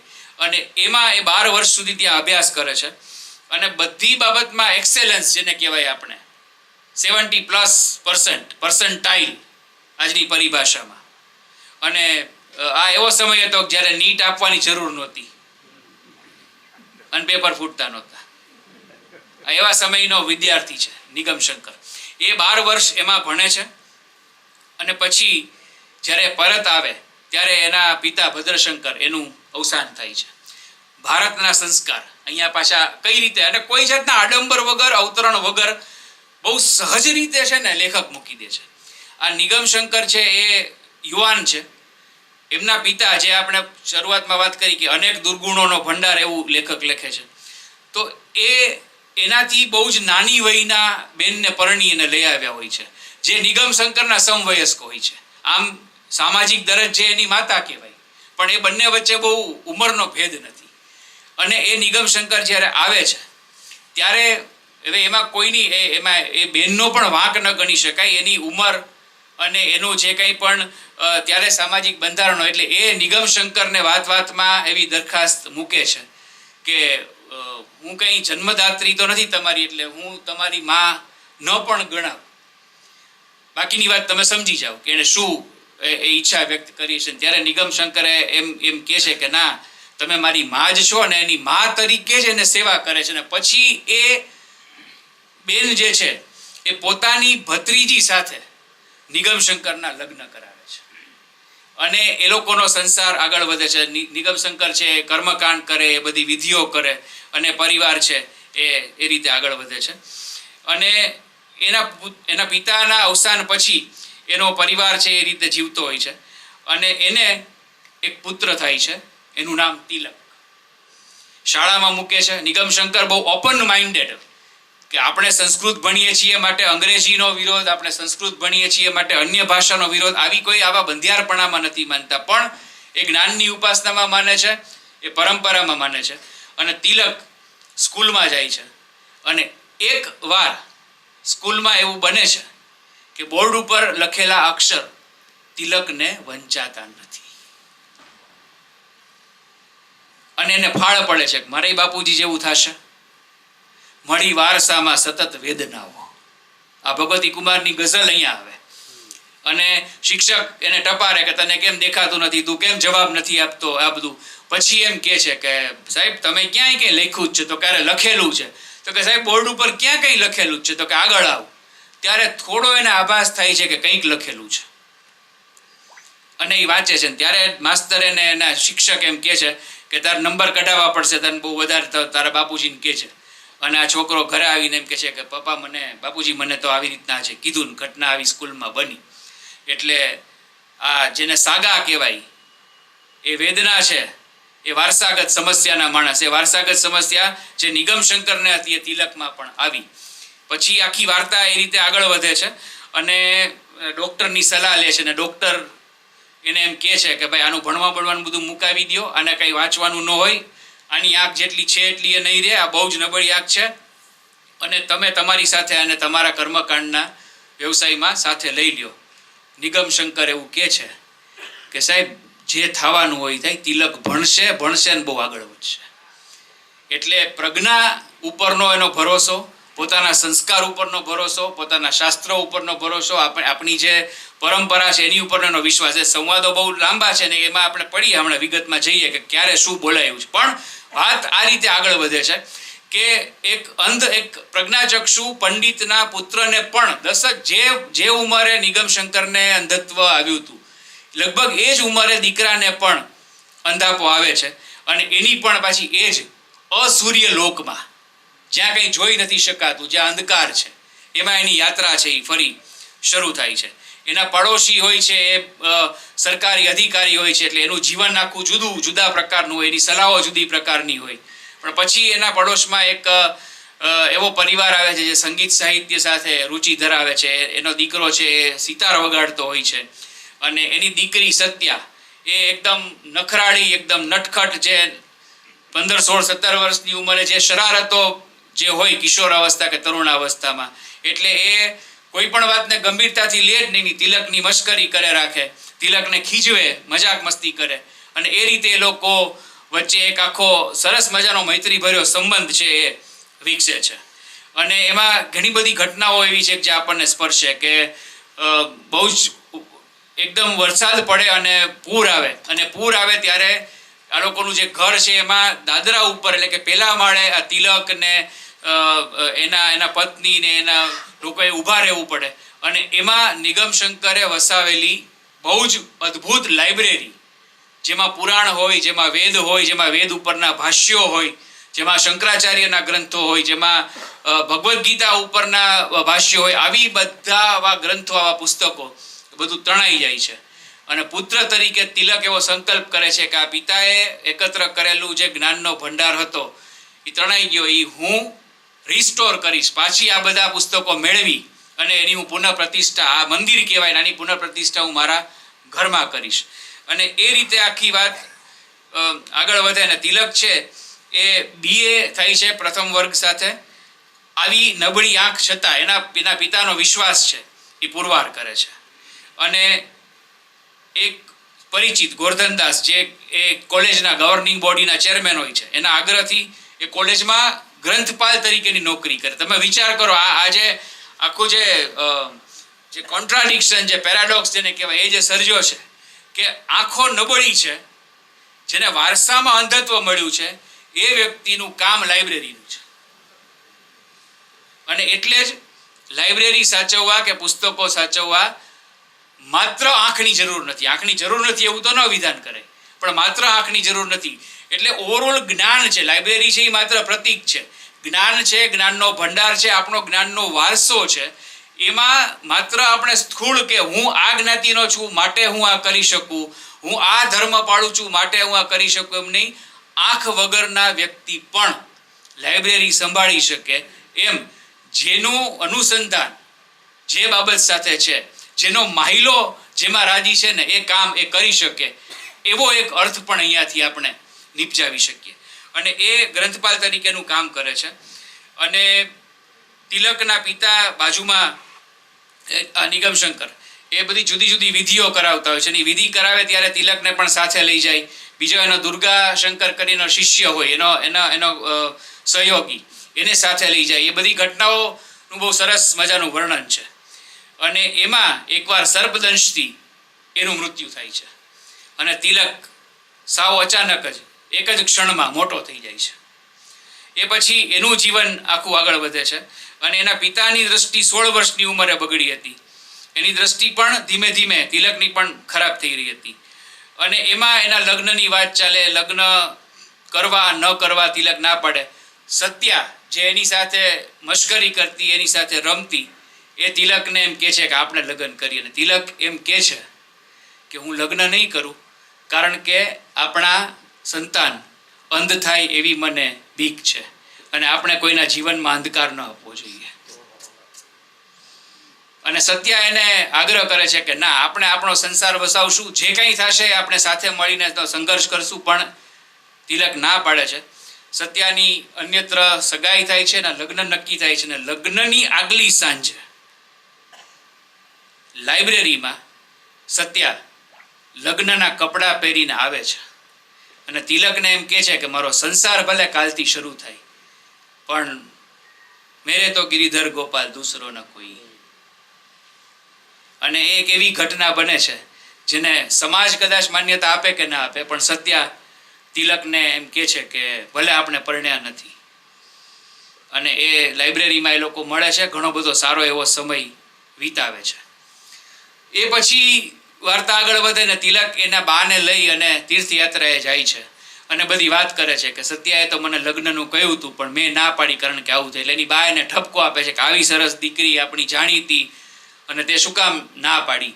અને એકદમ નારાજ થાય છે કે એમ કે તારે મારું તો વિચારવું જોઈએ, મારે એ જોવું હોય ને તારા લગ્નના અંતે. બધા એવા બધા સંવાદો છે ને એ પછી ત્યારે એને તિલકે એક વાત કહેવી પડે છે કે બા એકચ્યુઅલી તો આ વસ્તુ આવી રીતે બની હતી, પણ હવે આ તો આપણું સારું ન લાગે ને આવું બધું થાય, એટલા માટે એને પછી ખબર પડે છે કે આ ઘટના છે આવી રીતના આકાર પામી હતી.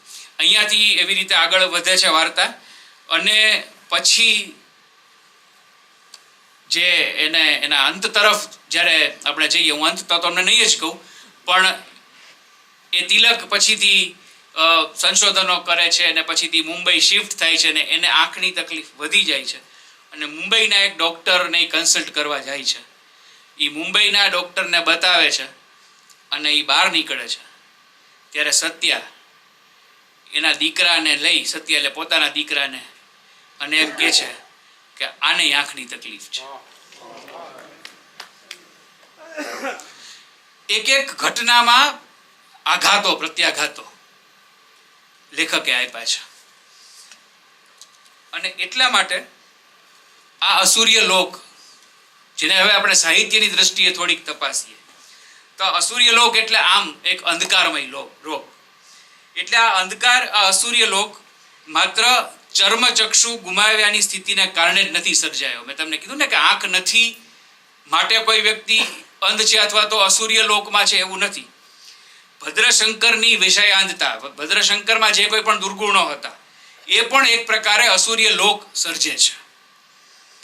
હૃદયમાં વસેલા સ્વામીને ન પરણી શકતી સત્યાનું હળાહળથી ભરેલું જીવન પણ આખરે તો અસૂર્ય લોક છે. કારણ કે સત્યાને એના પતિ સાથે અણબનાવ હતો. એનો પતિ છે એ ઘણી બધી એવી પ્રવૃત્તિઓમાં સંડોવાયેલો હતો કે જે સત્યાને પસંદ નહોતું. એટલે એ પણ એક અસૂર્ય લોક છે. સેવાભાવી ડૉક્ટર સજલ નામનું એકમાં પાત્ર આવે છે અને એના ખૂનની ઘટનામાં ત્યારની જે પોલિટિકલ સિચ્યુએશન આવે છે એ પણ એક પ્રકારનો અસૂર્ય લોક છે, અંધકાર છે. અંધકાર આપણે આંખ બંધ કરી દઈએ એટલે અંધકાર એવું નથી, છતી આંખે પણ આપણે બધા પણ કેટલા બધા અંધકારોમાંથી પસાર થઈએ છીએ. Either it may be political, it may be social, it may be economical. હજી હમણાં જ એ અંધકાર 2 દિવસ પહેલા જ પૂરો થયો, ઈરાન અમેરિકા વચ્ચેનો. આપણે ઈચ્છીએ કે આ સૂર્ય જળહળે હવે અને હોર્મુઝ એમને એમ ખુલ્લું રહે. આ શું?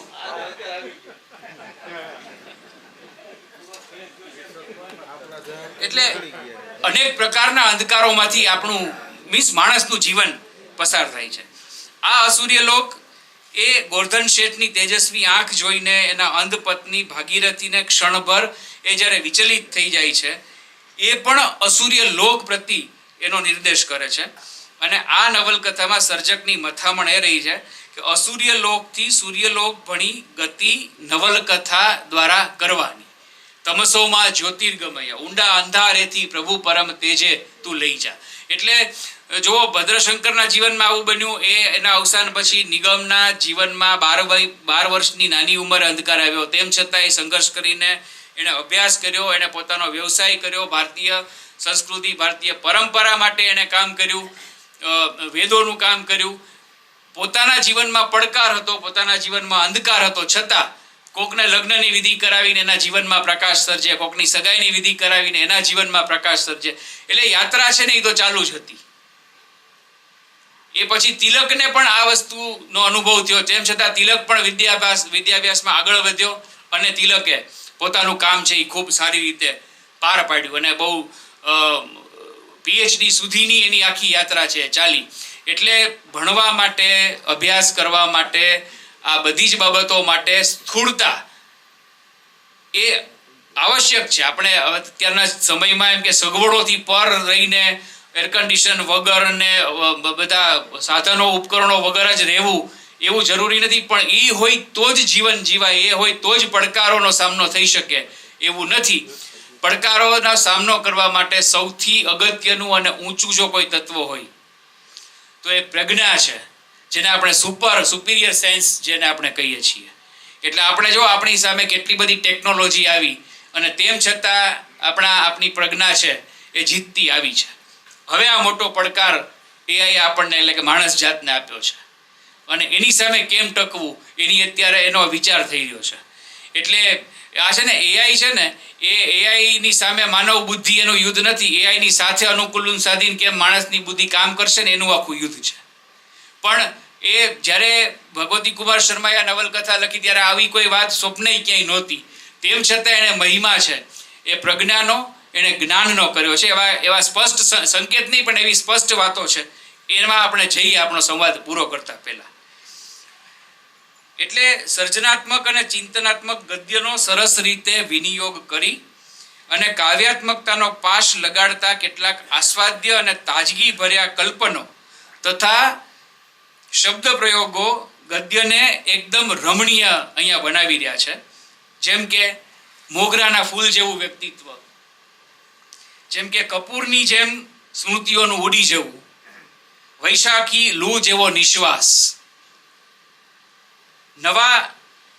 તડકાના નવા ટાપુઓ. વિચાર તો કરો, આ કેવું સરસ, આમાં કેવું કાવ્યાત્મકતા છે.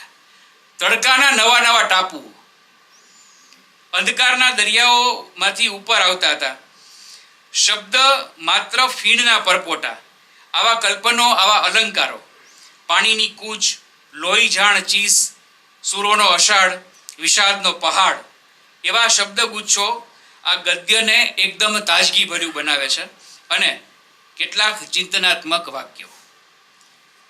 બીજાની વેદનાને આપણે અડી શકીએ તેમાં જ માણસ તરીકેની આપણી સાર્થકતા. બીજાની વેદનાને આપણે અડી શકીએ એમાં જ માણસ તરીકેની આપણી સાર્થકતા. પ્રેમથી ચડિયાતો બીજો કોઈ પ્રકાશ નથી. આ આખી વાર્તામાંથી આપણે પસાર થઈએ ને તો જેટલી પ્રજ્ઞાની આમાં વાત કરી છે ને જેટલો મહિમા પ્રજ્ઞાનો છે એટલો જ પરસ્પર પ્રેમનો મહિમા છે. પિતાનો પુત્ર પ્રત્યેનો પ્રેમ, પુત્રનો પિતા પ્રત્યેનો પ્રેમ, પત્નીનો પતિ માટેનો પ્રેમ, માનો દીકરા માટેનો પ્રેમ, કે ગમે તેવો અંધકાર હોય પણ જો પ્રેમનો દીપ હશે તો એ અંધકારમાંથી પાર ઉતરી જવાશે. પ્રેમથી ચડિયાતો બીજો કોઈ પ્રકાશ નથી અને સ્નેહથી વધારે કોઈ સભરતા નથી આ દુનિયામાં. કોણે ઓલવી નાખી આરતીને 108 શગો, રાધા કૃષ્ણની મૂર્તિઓ પરનો ઝળાહળા ઉજાસ કોણે સમેટી લીધો? સૂર્ય તો ક્યારનોય ડૂબી ગયો હતો. પૂનમનો ચંદ્ર આકાશમાંથી પૃથ્વી પર તૂટીને ચૂરેચૂરા થઈ ગયો. અગ્નિનું ઝાખું અજવાળું પણ લુપ્ત. આ રીતે આખી વાત તેઓ કરે છે. અને જે વિવેચકો હોય, આપણે તો વાચક હોઈએ, ભાવક હોઈએ, પણ વિવેચકો એને આખી કૃતિને બધી રીતે તરાશે. એમાં કેટલાક મુદ્દા વિવેચકોએ તારવ્યા પણ છે કે સત્યાના પત્રો અને ઈક્ષાની ડાયરી એની નિરૂપણ રીતિ છે, એની રીતે વૈવિધ્ય સૂચવે છે, પરંતુ એ નવલકથામાં બંધ બેસતા નથી, પ્રતીતિકર લાગતા નથી. અને આંખનું સંપૂર્ણ તેજ ગુમાવી દીધેલા તિલક સમક્ષ એ શાસ્ત્ર, જ્યાં પોલ શાસ્ત્ર, એના આંખોનું તેજ એ ગુમાવ્યાની વેદનાને વ્યક્ત કરતો પેરેગ્રાફ વાંચે એ થોડું ગોઠવેલું, એટલે કે નવલકથામાં આમ ચોસલું બેસાડ્યું હોય એવું લાગે છે. અને આવી અનેક રીતે એને મૂલવવામાં આવી છે. આપણા ગુજરાતી ભવનમાં જે એક અધ્યાપક તરીકે જેમણે બહુ માતબર કામ કર્યું, બિપિન આશર, એમણે આ નવલકથાને એ રીતે પણ મૂલવી અને એની વાત કરી છે. પણ સમગ્ર દ્રષ્ટિએ સર્જકે આખા વણખેડાયેલા, એટલે આ વિષય એવો હતો, વણખેડાયેલા અંધત્વના વિષયને બૃહત વ્યાપમાં કલાત્મક રીતે વિકસાવીને સર્જનાત્મકતાનો પરિચય આપ્યો છે. અને ગુજરાતી ભાષાના, ગુજરાતી સાહિત્યના ઇતિહાસમાં તે ચિરસ્મરણીય બની રહેશે એવું એક વિધાન છે. અને હવે તમારી અને અસૂર્યલોકની વચ્ચે, હું નહીં, અસૂર્યલોક, પહેલાં તો હું અહીંયા તમારી વચ્ચે આ સંવાદ કરવાનો અવસર મને આપ્યો એના માટે તો નાગરિક બેંક અને આખી પ્રવૃત્તિ જે ચાલે છે એનો હું આભારી છું જ. પણ ફરી એકવાર મને આ મારી ગમતી કૃતિમાંથી પસાર થવાનો અવસર મળ્યો. અસુરી લોક વર્ષો પહેલા વાંચી હતી, પછી વર્ષોથી મેં તમને કહ્યું એમ કે ગમે એ પાનું ઉઘાડીએ અને આમાં આપણને મોતી, આ છે ને દરિયા જેવી કૃતિ છે, પાને પાને મોતી પડેલા છે, એ આપણને મળે, સાંપડે એની ચમક આપણને મળે, પછી આપણે મૂકી દઈએ. કારણ કે આમ 500 પાનાનું વોલ્યુમ છે, 496 પૂરા 500 પાના. તો હવે એ આપણને એક સાથે એક બેઠકે પાછો વાંચવાનો સમય, તો પછી આપણે રીલ ક્યારે જોઈએ, ક્યાં શું બધું મળે છે રાજકોટમાં ખાવાનું, ભજીયાના.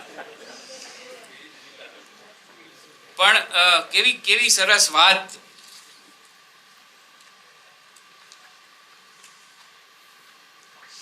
વાત એવી થાય છે કે ભાઈ નિગમ શંકરને એમ કહે છે કે આ તિલક છે એ હવે નવી કેળવણી લેશે તો, એટલે અંગ્રેજી મીડિયમમાં ભણશે અથવા ABCD શીખશે, આ તે બધું. ત્યારે એ સંવાદમાં એમ કહે છે નિગમ શંકર કે એ ભલે જે કંઈ પણ કરે પણ એણે આપણી પ્રાચીન વિદ્યાની ઉપેક્ષા ન કરવી જોઈએ. તે તો સગી માતાની અવહેલના કર્યા બરાબર ગણાશે. એટલે આપણે ઓનલાઈન શિક્ષણ લઈએ, પરદેશ જઈને ભણીએ, એમાં કોઈ જ વાંધો ન હોય, પણ રૂટ્સ જે છે, મૂળ છે. આ ભગવતીભાઈની આના પહેલાની નવલકથા ઉર્ધ્વમૂલ, જે આપણા 15મા અધ્યાયનો પ્રારંભ છે, ઉર્ધ્વમૂલ મધ શાખ, એની ઉપરથી ભગવતી કુમાર શર્માએ ગઝલ સંગ્રહ આપ્યો, છંદો છે પાંદડા જેના.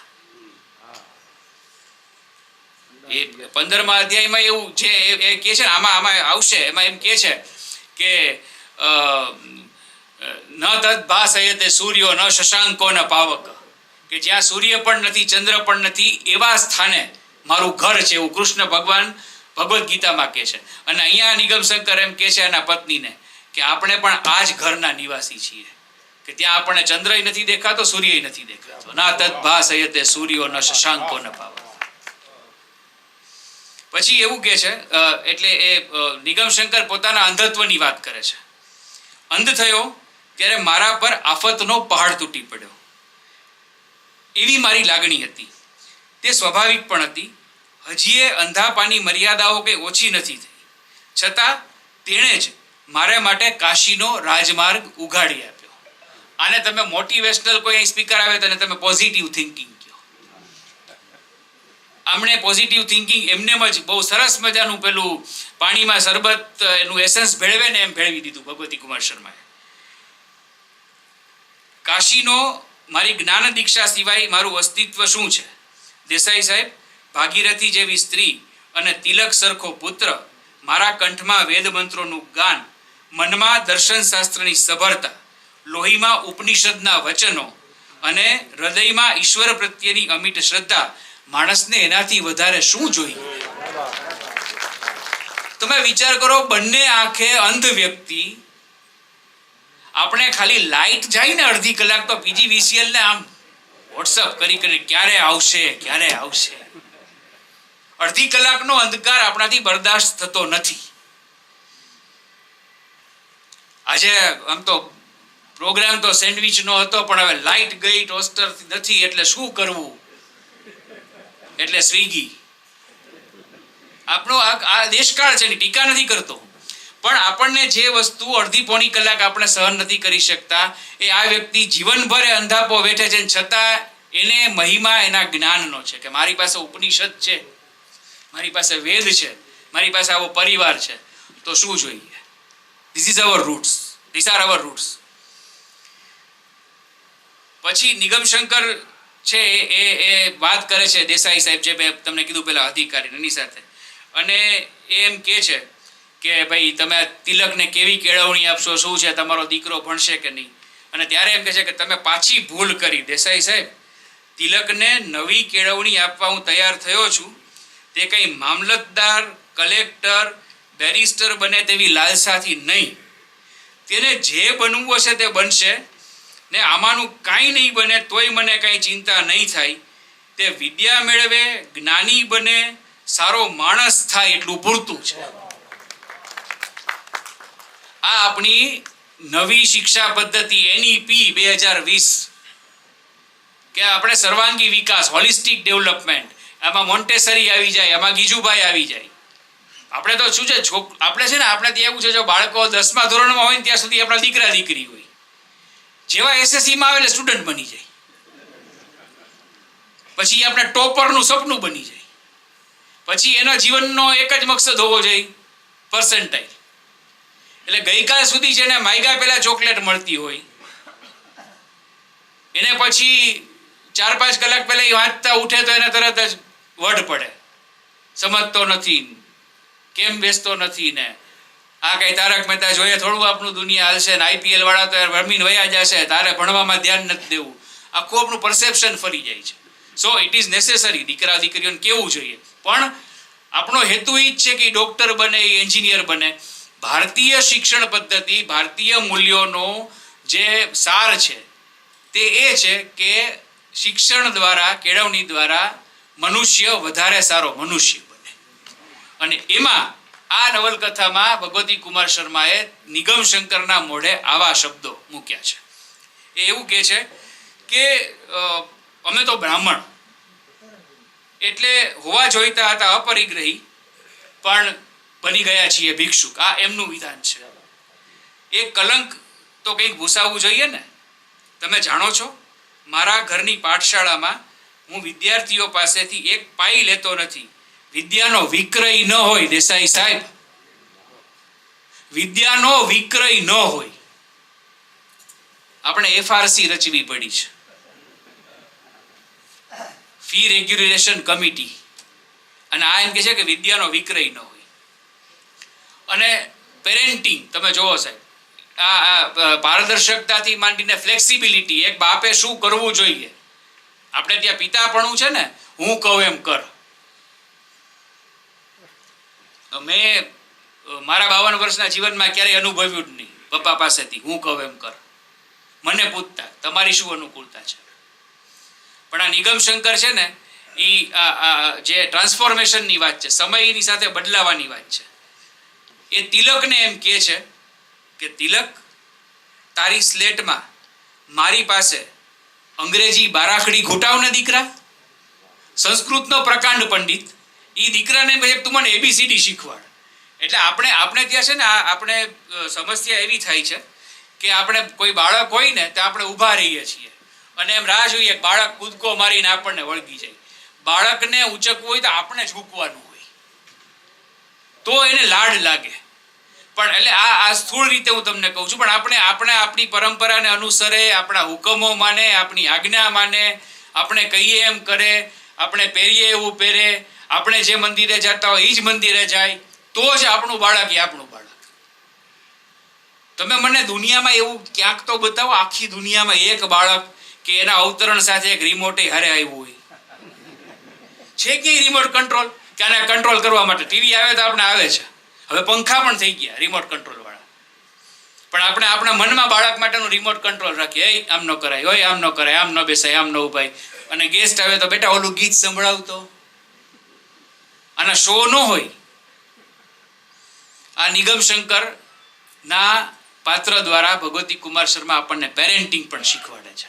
એ એમ કહે છે કે મને તું શીખવાડ. તિલક થોડીક પળ અંધ પિતા સામે જોઈ રહ્યો, પછી તેણે તેમની આંગળી અને અંગૂઠા વચ્ચે પેન પકડાવી, સ્લેટ એમના ખોળામાં મૂકી અને પછી હાથ ઝાલી અને એની પાસે વાંકો ચૂકો અંગ્રેજી એ લખાવ્યો.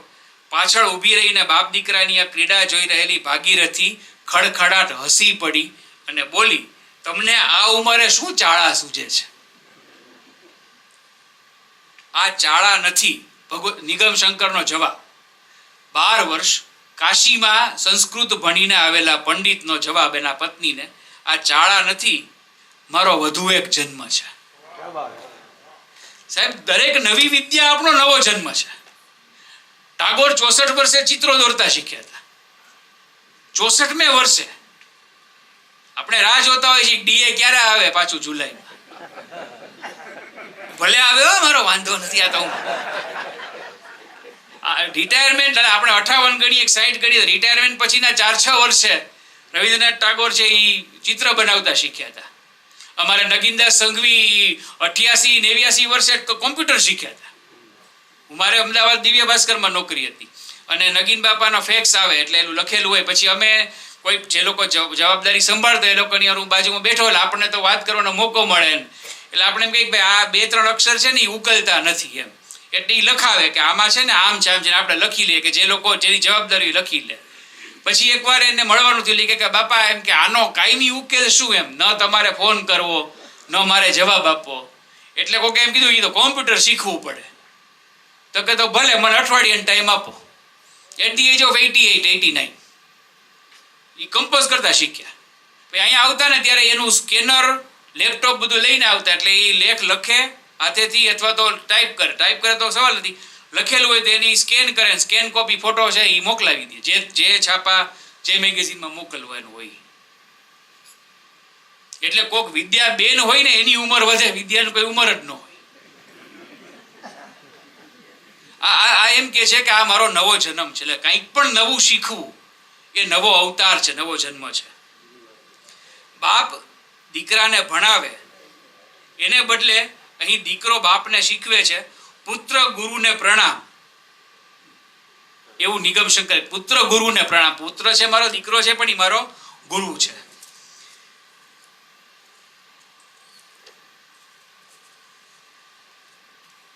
અને જ્યારે તિલકને અંધાપાનો અનુભવ થયો, પહેલો ફર્સ્ટ એટેક આવ્યો, ત્યારે એમ કે છે કે એની ભીતર ચકલીના ઢગલો ઈંડા ઊંચેથી પડીને ફૂટી ગયા.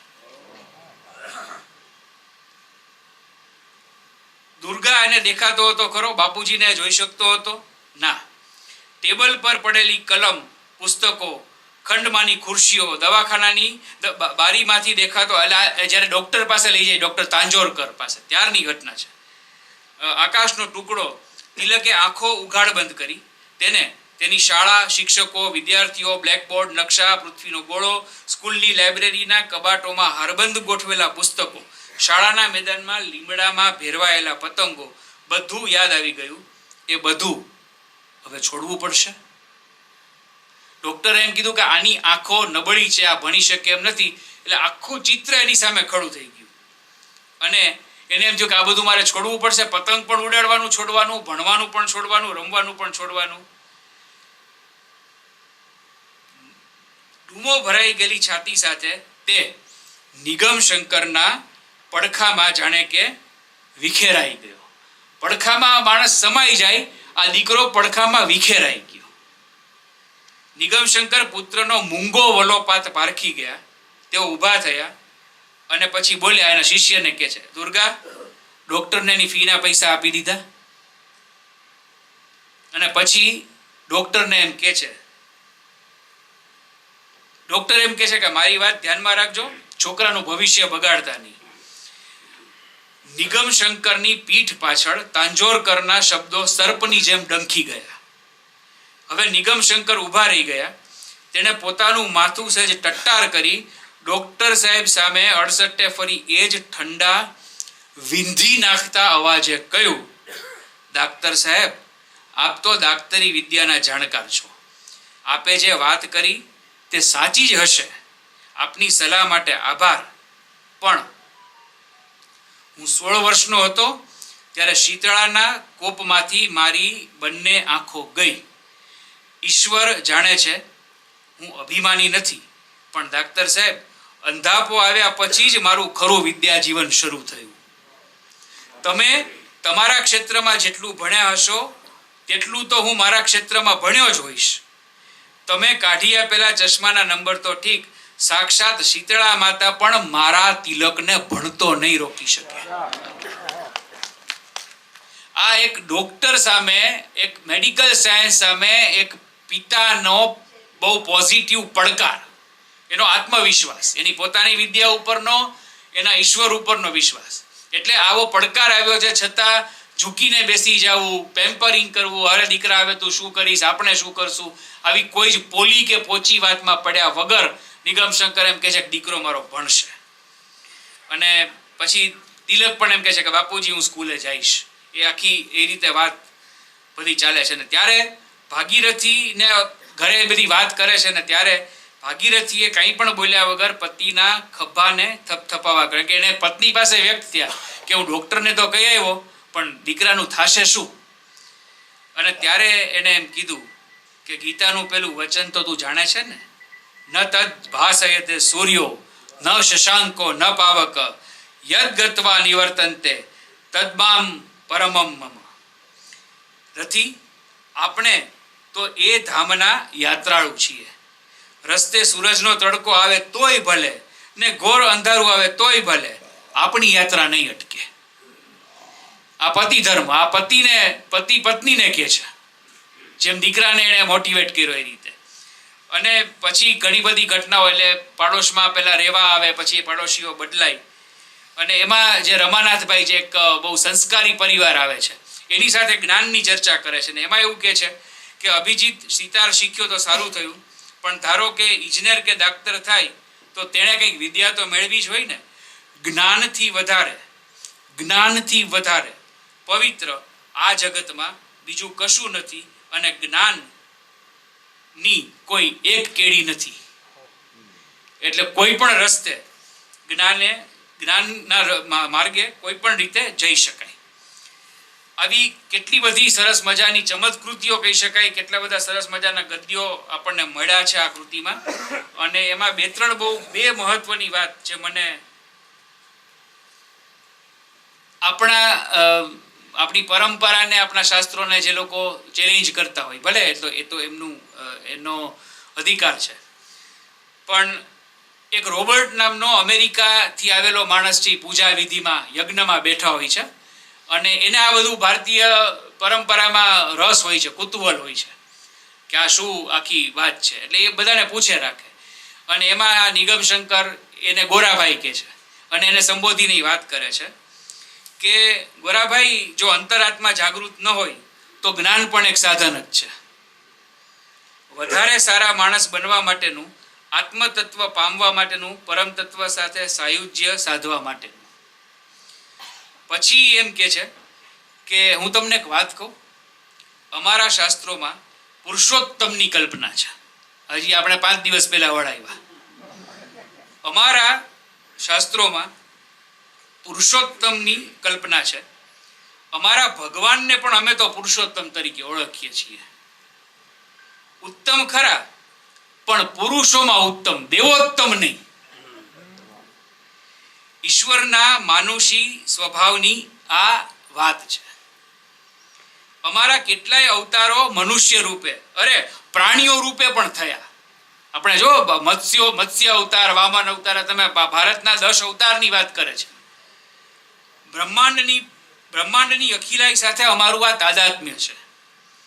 અમે કશાનો અનાદર કે અસ્વીકાર કરતા નથી. સ્ત્રી દાક્ષિણ્ય પણ અમારું વિશિષ્ટ છે. અમારા દેવીને પણ અમે જગદંબા, જગન માતા કહીએ છીએ. અમારા જ્ઞાનનો દેવ કોઈ પુરુષ નથી, પણ નારી છે, સરસ્વતી. આ ભારતના દર્શનનું સ્ત્રી દાક્ષિણ્ય. જ્યાં નારીનું પૂજન થાય છે ત્યાં દેવતાનો વાસ છે. હમણાં મેં આ લખ્યું હતું, સુપ્રીમ કોર્ટે કીધું ને બહેનો માટે કે આ ગૃહિણી ખાલી ગૃહિણી નથી, રાષ્ટ્ર નિર્માતા છે. મને બહુ આનંદ થયો. આપણે બિરદાવી ન શક્યા, કોર્ટે બિરદાવી દીધી આપણી પત્નીઓને. I was very happy on that day. અને મેં તંત્રીલેખ લખવાના ઉપર, એમાં મેં છેલ્લે આ ટાંક્યું હતું. અમે અરુંધતી જેવી એક વિદુષીને સર્વોચ્ચ તારામંડળમાં સ્થાન આપ્યું છે. અમારી ગાર્ગીની જિજ્ઞાસાનો અંત ક્યાંય જ નથી. અમારો બાળક નચિકેતા તેની જિજ્ઞાસાને યમદેવ, મૃત્યુના દેવ સુધી વિસ્તારે છે. ગણિત શાસ્ત્રની અમારી પંડિતા લીલાવતી એક સ્ત્રી, અને જગતને અમે શૂન્યની શોધ કરી આપી. આ બધું મિથ્યાભિમાન નથી, સત્ય છે. આ ગુજરાતની ધરતી ઉપર, દક્ષિણ ગુજરાતમાં, સુરતમાં જન્મેલા ભગવતી કુમાર શર્મા ભારતીય દર્શન, ભારતીય પરંપરા, ભારતીય આપણે જેને સનાતન કહીએ છીએ, આ પરંપરાનો મહિમા આ નવલકથામાં આવી રીતે કરે છે. અને યાત્રા આખી, વાર્તા આખી એવી રીતે બહુ સરસ આગળ વધે છે. એ આગળ વધેલી યાત્રા શું છે, આગળ વધેલી વાર્તા શું છે, એ તમે જ્યારે વાંચશો ત્યારે તમને ખબર પડશે. અસુર્ય લોકના અંત વિશે અથવા તો અસુર્ય લોકની આગળની ઘટના વિશે આપણે અહીંયા ચર્ચા અત્યારે નહીં કરીએ, કારણ કે એ તમારી જવાબદારી છે. તો જ નાગરિક બેંકનો આ યજ્ઞ છે એમાં બીડું હોમાય. પણ છેલ્લે જે આ નવલકથા વિશેની વાત છે એ કે ચિત્તને પ્રસન્ન કરી દે તેવી મોટા ગજાની કૃતિ આપવા માટે મારી ભાષા વતી હું કૃતજ્ઞતા વ્યક્ત કરું છું. ઉત્તમ સર્જન આપે એ સર્જક પ્રત્યે તો કૃતજ્ઞતાનો સૂર્ય હૃદયમાં હંમેશા ઝળહળતો જ રહે. હરીન્દ્ર દવે. આઈ હોપ કે તમને આ અસૂર્ય લોકની યાત્રામાંથી થોડુંક અજવાળું મળ્યું હશે. ફરી એકવાર નાગરિક સહકારી બેંક એના પ્રકલ્પના સંવાહકો સંચાલકો એનો ખૂબ ખૂબ આભાર. અને ફરી કોઈ વાર કોઈ આવા સરસ મજાના ગ્રંથ, આવા કોઈ પુસ્તકના સંવાદ માટે આપણે મળશું. Thank you very much.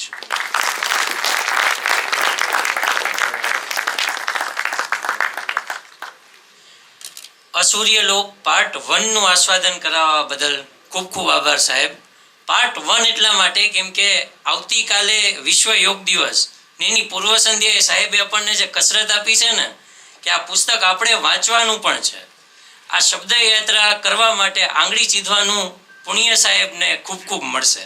અને સાહેબે શરૂઆતમાં એક વાત કરી હતી છલકાવા બાબતની, તો એના વિશે મેં લખ્યું હતું કે હું ખોબો ધરું ને તારું મળે જો ચરણામૃત, હોય નિર્જળા વ્રત ને તોય પીધા કરું પ્રસાદી. તો આવું પુસ્તકામૃત આપવા બદલ આપનો ખૂબ ખૂબ આભાર સાહેબ. હવે હું વક્તાશ્રીનું અભિવાદન કરવા માટે મંચ પર આમંત્રિત કરીશ ચેરમેન શ્રી દિનેશભાઈ પાઠક સાહેબ, વાઇસ ચેરમેન શ્રી જીવણ કાકા, director Shri Lalitbhai Vora, director Shri Jyotiben Bhatt, director Shri Kirtidaben Jadav, વડીલ શ્રી પ્રવીણભાઈ ધોળકિયા સાહેબ, શ્રોતાગણમાંથી શ્રી આરવી ગણાત્રા સાહેબ, કેતનભાઈ લશ્કરી સાહેબ કે જેઓ વિચાર કોર્નર કરીને એક સરસ મજાનું કેમ્પેઇન ચલાવે છે અને રવિવારે સવારે 6:30 થી 8 સુધી ડીકેથલોનની સામે રેસકોર્સ પાસે તેઓ પુસ્તક વાંચન માટે આપે છે, તથા કર્મચારી શ્રી હિતેશભાઈ રાજ સાહેબ.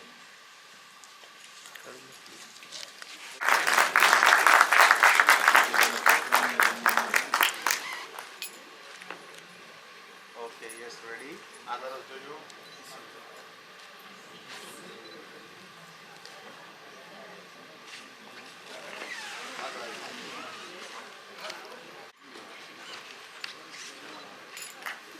ચાલો સાહેબ આ બાજુ હાથ રાખજો ને, હાથ રાખો. હા ચાલો.